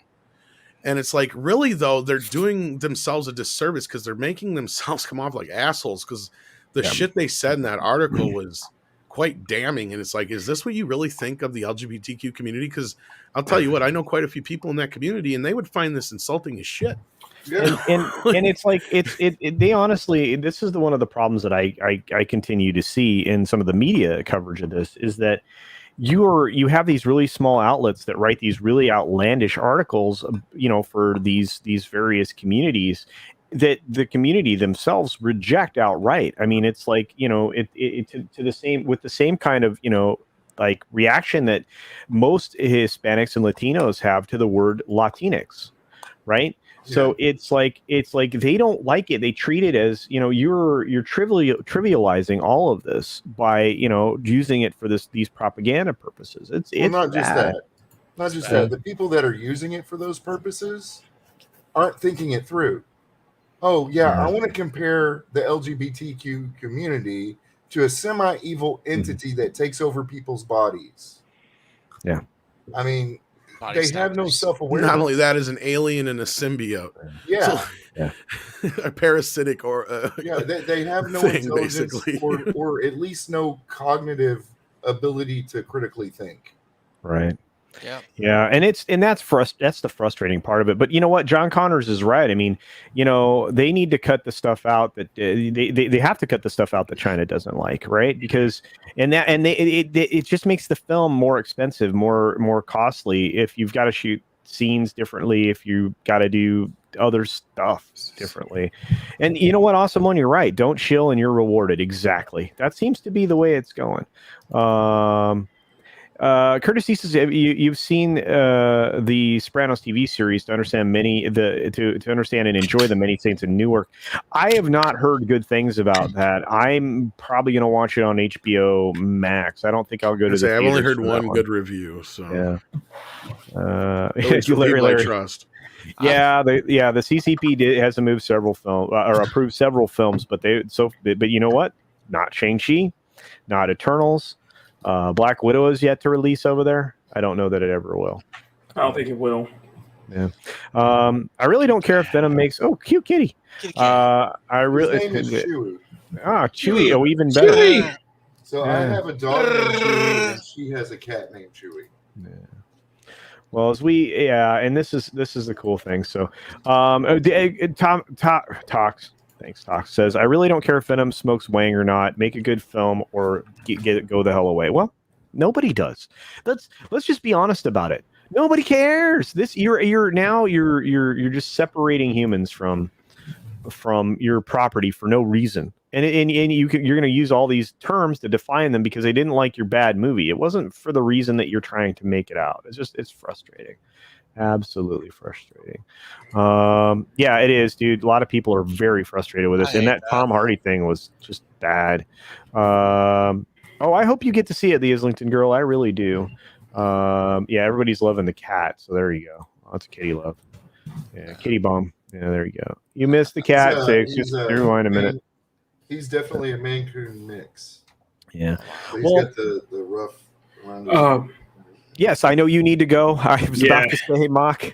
So, Mockany, tell everybody what you do. It's amazing. And tell everybody what you're doing, which is also amazing, guys. Hey guys, my name is Machiny90 Artist Illustrator. I come to my channel where I have Sunday Culture Review. We do our main show, Machiny Live. It is our Sunday drawstring with me, Matt's Mama Bear, Rosetta Allen, Bruce Lombardo, and Dashley. We have some fun, we get some art, and we make a Sunday afternoon a little bit better. Speaking of which, today's the premiere. And while we were on stream, I did premiere it. So, ladies and gentlemen, the stickers are live. Awesome. The bonus stickers are live. I will put the Etsy shop link in the chat, direct link this time. And check it out because I'm going to be showing off more of this and we're going to be plugging the hell out of it. I only got 11 available, so let's see if we can try to get this sold out today. Oh, no problem with that, buddy. All right. Anyway, I'll see you guys later. I'll see you guys over on the chat. Thank you guys so much. Thanks, Mark. Culture. So throw the hashtag Culture Raid when you guys. There you go. Love y'all guys. See you later. Thank you, Six, for putting up Mockany's channel there in the chat. Mockany, those draw streams are very entertaining. You've got very talented people there. We like to promote the independent humans that we have amongst us. It's one of the most important jobs I think we have here on this space on YouTube and other places, is to promote those other people, to give you, at least put your eyeballs on it. It's either for you or it's not, but at least you're informed that there's alternatives out there. And I think that's the only way we're going to move forward. So, yeah. All right. What I find this weekend kind of really, I think it proves, like, if you put stuff out there that people actually want to see and isn't garbage, regardless of how you present it in the media, people will go see it. Right. And this is what I've been saying all this time. If you put stuff in the theaters that people want to see, this is why during the pandemic, movies like Empire Strikes Back and the original Halloween and all the other movies that they re-released had such great box office. Goonies, I think, was another one they did, and Ghostbusters, the original one, and a few others in that last year that did very, very, very well. So again, like, it just goes to show, if you do it right, people will see it. And drive-ins are open again, which is a first. Like, there was a point where we had like less drive-ins in the country than we did states, right? Like, there was a lot of states that didn't even have a drive-in, and now there's a lot of states that have 3, 4, 5 drive-ins now, and they're doing, they're back. I was lucky. I got to see all 6 of the Lucas Star Wars movies at a drive-in. All 6. Hey, Bill Barkley. Yeah, we've got drive-throughs. I love them. I mean, or drive-throughs, drive-ins. Yeah, drive-ins. I love them. I mean, there isn't one close to me anymore. There used to be, and but Tom's not wrong. Across the country, a lot of them has opened up. I used to watch this movie, Dracula versus Frankenstein. This is pretty much give out my age. Back in like the early 70s. I mean, they had the squawk speakers right outside the window. My parents and I were watching. I was in the back. I mean, I remember Dracula ripping Frankenstein's head off. And the big screen, I was like, wow, this is so cool. And then I miss the old drive-ins. I occasionally go. I haven't been in years, but I've yet to go back to a drive-in and enjoy the experience, especially with the stereo speakers inside your car or truck. It's wonderful. Yeah, it's not. Yeah, it's not those old things you hang inside your window, right? Yeah. But like I said, I mean, it's really enjoyable. Turn your radio to the thing. And you're good to go, and it's cool, man. You get to chill and hang out, and and you bring your own food, and or sometimes they have decent concessions. I mean, I miss that experience. Snowdub sends us a 100 sticker. Thank you, my friend, for 99 cents. Appreciate you, brother. Thanks for being here. Last night was amazing. If you didn't catch the Tech and Roll show over on Snowdub Music and Entertainment's channel, it was a good time. He was auditioning using his casting couch for a new co-host. So it was that one. He used it pretty well, to be honest with you. It was interesting. You got to give him a fuzzy hand job. No. Oh, no. Wow. Well, this normally not a point of conversation on mine. Really fast. Yeah, on my channel. Nikki D for $5 says, when do you think the cultural pendulum will swing the opposite direction, forcing Hollywood to tell good stories and exclude identity politics? It's going to still be 2 or 3 years away, if ever, which is why we have to. Next election. But you know what? Things are going to look really bad really bad, really fast if this stuff doesn't go away in 2 or 3 years. Because then you will literally have a divide between mainstream stuff that nobody's consuming. Well, not nobody, but limited consumption, and independent stuff that people are going to be looking for, clamoring for. It's going to make them look dumb. And then I'm afraid that'll have another type. Yeah, it'll have another type. Well, yeah, in the comic industry, holy cow! Look at all the people that are Comicsgate adjacent. You know, all the other folks. How many years did it take for what's her face to go from if you don't buy my politics, you don't like my politics, don't buy my book to now? Okay, so basically 4 years. That's what we're looking at. Yeah. Now we're a few years into this, but this whole BLM and pandemic thing set us back quite a bit. It did. It set us back, and I think Tom and I have had this conversation 1,000 times now. It is most of this stuff's already in pre-production. The stuff that's in pre-production, that's a train you don't stop. It's too expensive. Yeah. You know, anything that's headed into the production cycle, too expensive to stop. Now you can make changes along the way. You can do reshoots to try to, you know, carve out and still make the story make sense and all of that. Well, a great example is look at what happened when Disney bought Fox. If any movie that was not so far into pre-production got axed, didn't matter what the fuck it was. It was just It once you're at the past location scouting, too much money in it. And there's even movies like Superman Lives where they were literally days away from shooting. Sets built, costumes made, all casted, done, everything. Hundreds of millions of dollars spent. You know what? They still axed it at the last minute. So never say never in Hollywood. Nothing is ever sacred. As we point out time and time again. That's also why, you know, I'm writing stories, why people are doing comics on their own. Because, you know, we can do it ourselves. We don't need them. They think we need them, but we don't need them. Yeah. That's the problem in Hollywood is nothing is ever finite. It takes a million things to go right to make a movie and one thing to go wrong to bring it all crashing down. Right. You know, you know, I keep seeing this a lot, conversations like this in a lot of different places, John Connors. I really hope that isn't what has to occur. But I think there could be a clapback in a different way that they aren't prepared for, and it's going to be money, to be honest with you. Hey, Lindsay says the theaters are open where I'm at, and they're not forcing people to wear masks or the other thing. Yeah, well, I can't talk about that anymore. I can't say anything. Not a word. Oh goodness, Jack. I hope you're all right, bro. Well, I think it helps that comics to go back super to humid down here. So, oh, sorry, man. To go back to what Trot said before, or whoever it was about, it's funny that it took comics to would be a precursor to this. Yeah, that's what he said. Trots did. It's just, I think it's just mainly because comic books have the stories and the characters have kind of taken over media. So I think that's where the parallels come in. I mean, otherwise we have the other examples. We have Ghostbusters. Yeah. We have a few others that are not comic books, but those are just the more prominent ones. And there's going to be more. There's going to be more things like Ghostbusters, I think, Tom, that they're going to be like, oh crap, this made money. Yeah. You know what I mean? And think about it. Sony just did Venom too, right? The thing opened over 90 million. It's probably going to be 92, 94, somewhere in there. Ghostbusters is a Sony release, right? That's coming out here. What, or Thanksgiving time?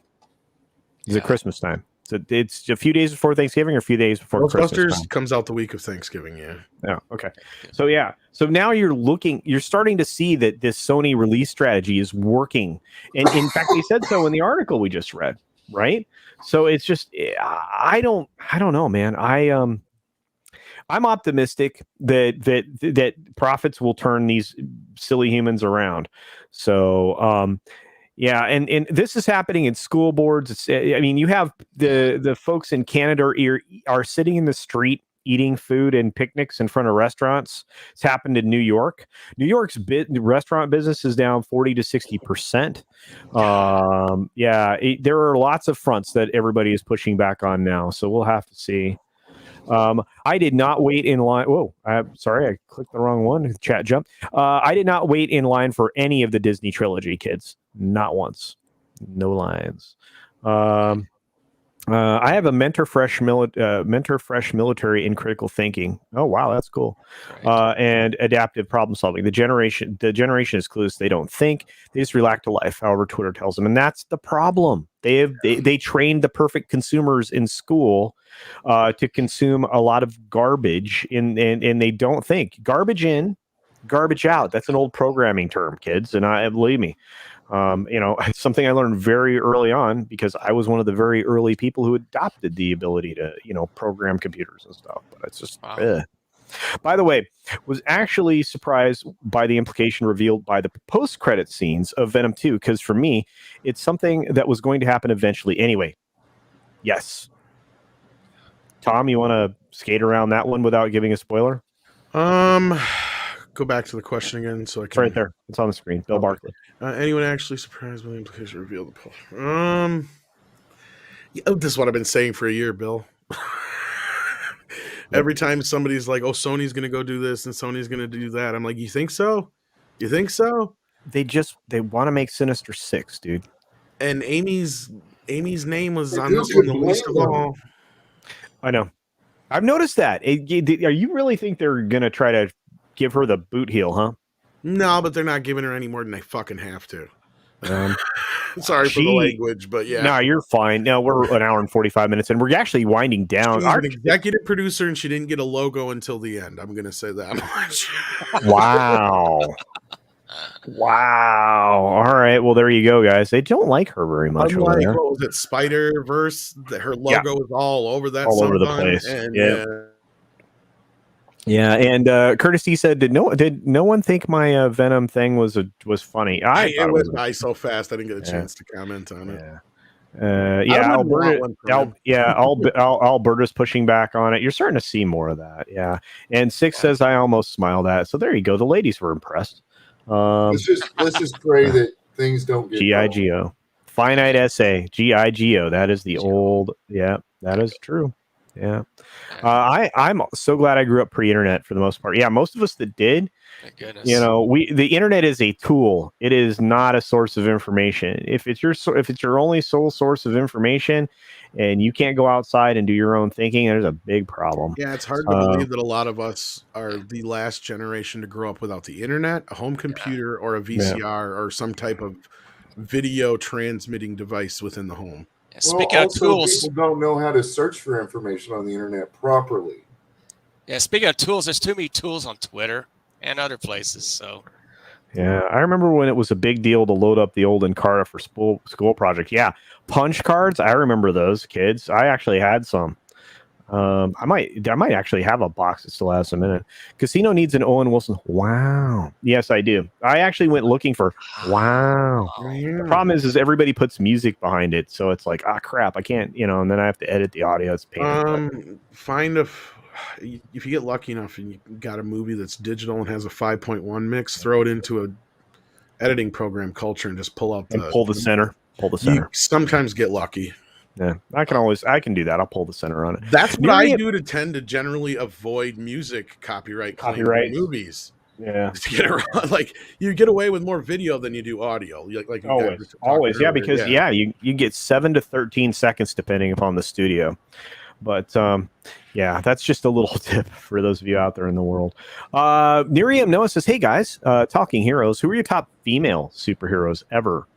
Wow. Well, you probably, maybe a particular character from Bonds that you did, Miriam. Your comic Bonds to Drive. Nice. Yeah, that would be up there. Yeah, nice. But no, in film, Bonds right here.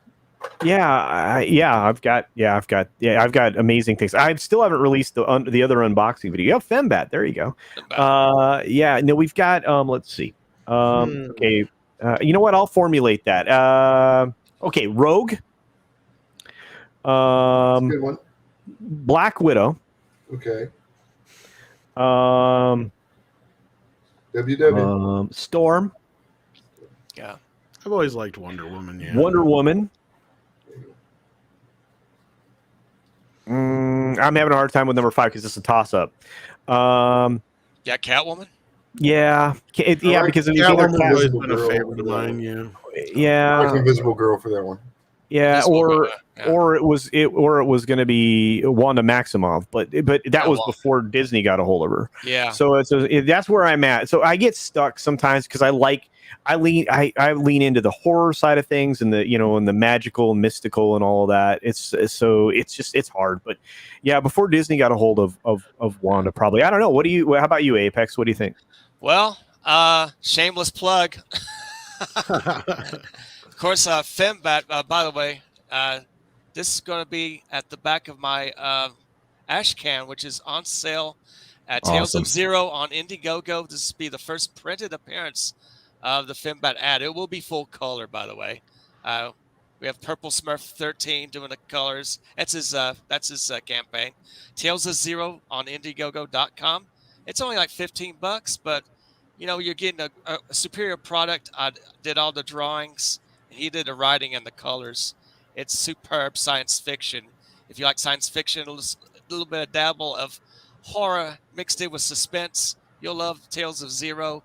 Ashcan, go check it out on Indiegogo. This will be the ad in the back of it. So check it out, everybody. And All also right. Wonder Woman and Catwoman, La Femme Nikita. It's a good character there. And was there one more? I like Rogue.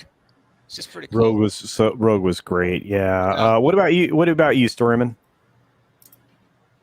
Wonder Woman, Rogue. I grew up during the X-Men cartoons. During the '90s, watching all those. So most of the females in there. So I didn't really get into comic books until I was an adult. I was kind of snobby when it came to that. Because all the adults in my life told me that, comic books are trash. You need to read a real book. Yeah. So, and then I discovered the stories are so much. There's so many great stories. Wonder Woman, probably because I grew up with the TV show from the 70s and 80s. Spider-Man, the Firestorm. Firestorm, Yeah, Firestar in the Spider-Man cartoons. But yeah, really, I watched a lot of Wonder Woman. My mom was kind of into that. I love the Linda Carter Wonder Woman. That's where I grew up on. Yeah, that's why the only thing I liked about Wonder Woman 1984 was Linda Carter at the end. Oh, wow. Yeah. And Raptors, it's funny, everybody's talking about on the subject we were talking about, how you actually had to cite sources and all the other stuff, and used to have to look in the World Book Encyclopedia or, the Encyclopedia Britannica or whatnot. And, you used to have to do research and actually research stuff. And even you weren't allowed to cite internet sources. Wikipedia, especially because when I was in college, you couldn't do it. And you still shouldn't be able to, because it gets edited on a daily basis incorrectly, inaccurately, and deviously in a lot of cases. So, Tom, your 5 top superheroines before we start to wind down, get the last super chats done. Well, it's a toughie. I like Catwoman. I like Wonder Woman. Yeah. Harley. Oh God, yeah, Harley Quinn. Kind of a super villain, but yeah. Both. Anti-hero. Yeah. Especially now, really. Vampirella. Oh yeah. Oh yeah. Oh yeah. Red Sonja. There you go. Sonja. There you go. That. I love that. That's great. Oh man. Xenia, Warrior Princess. Was that man, Yeah, dude. You could go on forever, though, bro. I mean, they always want to pretend none of these things existed before they got here. What a load of malarkey. I think Gina Carano would make an excellent Xena, Warrior Princess. I think she'd make an excellent almost anything that is in that wheelhouse. She's very adaptable. I think the best thing is we all named 5, and not a single one of them was a Supergirl, a Batgirl. Oh well. You know what I mean? Yeah. Like none of them were the female equivalent of their male counterparts. That's what I love about it. Is even though that's the great thing about Wonder Woman is she's different from Batman and Superman, and she's badass, dude. She is the reason that trilogy has stood the test of time is because she has her own unique, nothing can top it, nothing is as good as what she does. And that's the difference, is like when you make a character that's a duplicate of some other character and make it female, that isn't the solution to your problem. No, right. You didn't do a good job. All right, let's wrap. But that's what's so great is that you've got an alien, you've got a normal rich guy, and you've got somebody from classic Greek history. Yeah. So there's so totally different, but they work so well together. Well, but see, that's the problem, is that you can't get that through the dunderheads of the folks that are doing this stuff now. Anyway, let's wrap this up. We got some super chats to catch up on. Curtis D from Montana for $5 says, I believe Hollywood desperately needs a new Rod Serling. He is one of my favorite science fiction writers. Absolutely. Oh, yeah. We need a new Asimov. We need a new Gene. We need a new Douglas. We need a new Douglas Adams.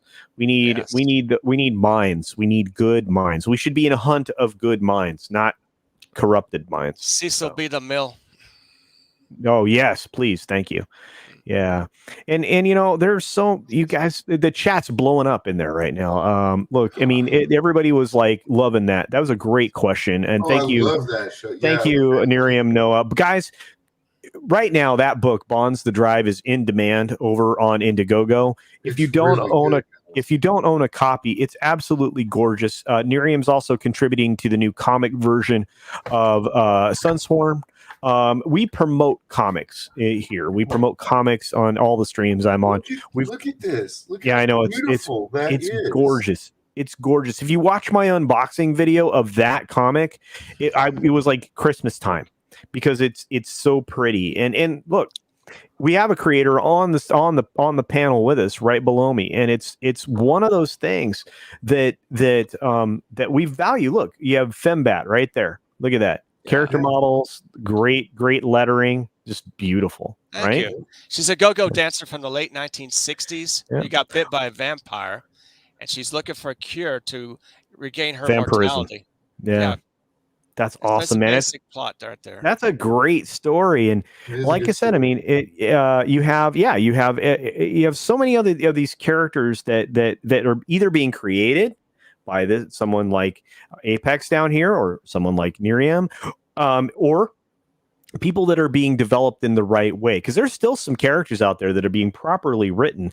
They're just being done by other people, right? They're just being done by other people, and they're doing a good job of it. I don't want to say names, but people contact me all the time with their story ideas.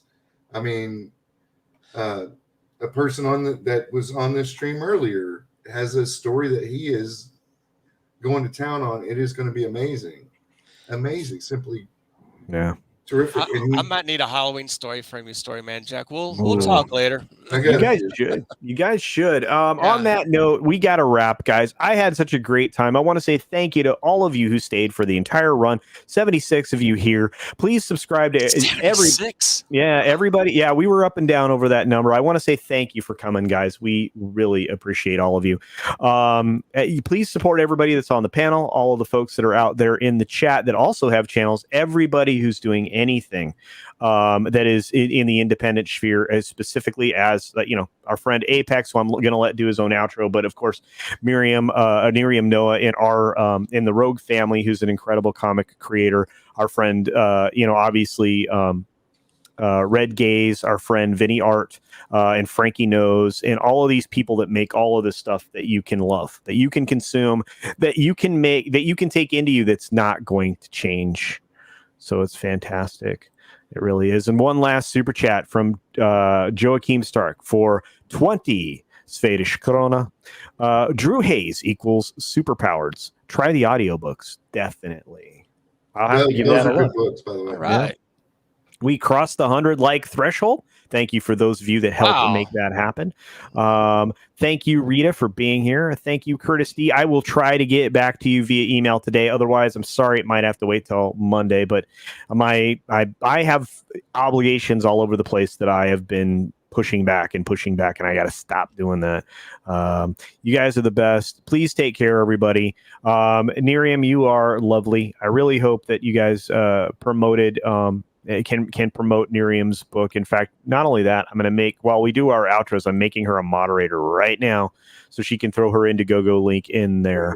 Last super chat, we've got Comrade Roof Korean the base for $2 says got Nerium bonds this week. Beautiful art plus goodies. Absolutely. Love you guys. Larry, I thank you very much for being here. All of you have been here a very long time, and all of you new faces as well. Let's go ahead and give our friends the outros they deserve, starting with Apex, our special guest today. Thank you, Culture. It's a great show. Thanks for having me on. Everyone subscribe to Apex Comics. I'm on the YouTube there. I'm trying to reach 300. On my way to 1,000. It's a big battle, but hey, one of these days I'll try to get there. I have a book, let's say, that currently on Indiegogo with Purple Smith 13 called Tales of Zero. This is the big double-page spread in the book there. It's a 20-page ashcan.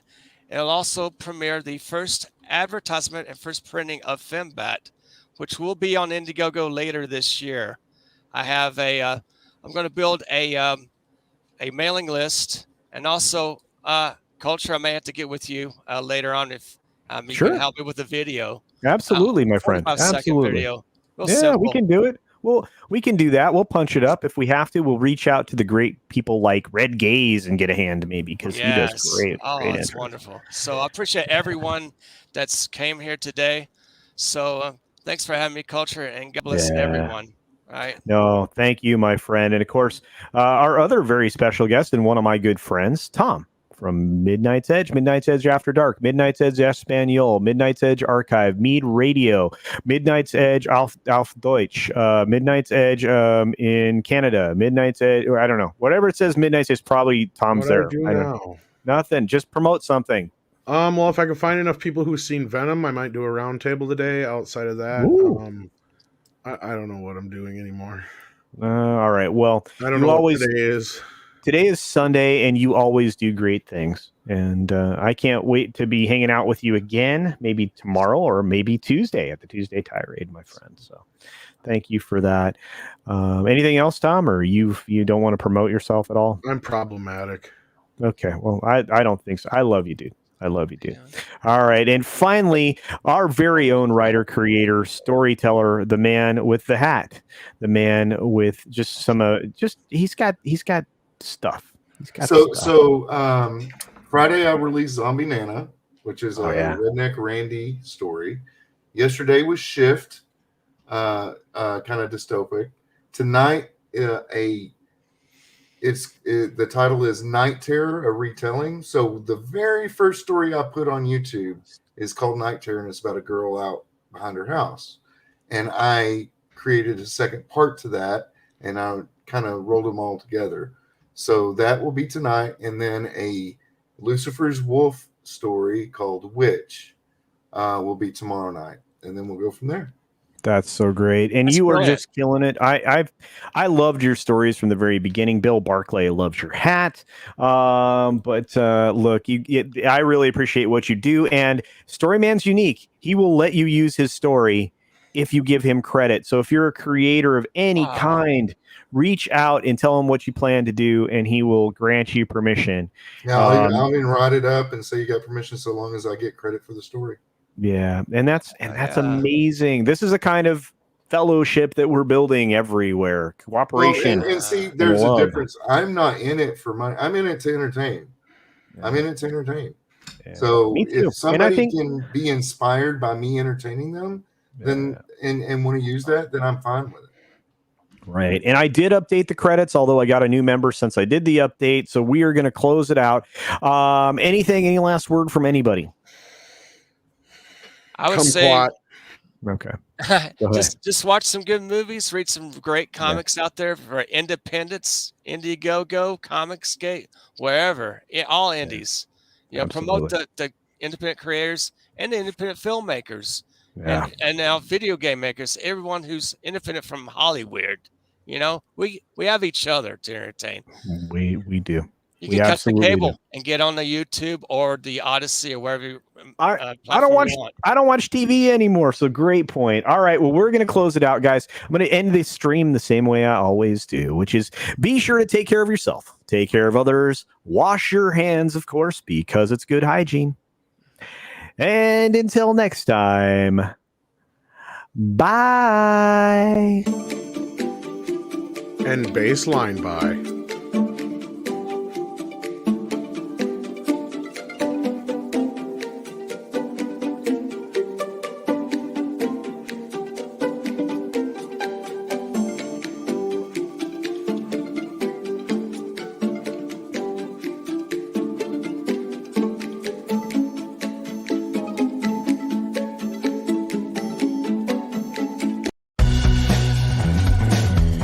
Don't forget to roll over to Mockety 90s stream, everybody.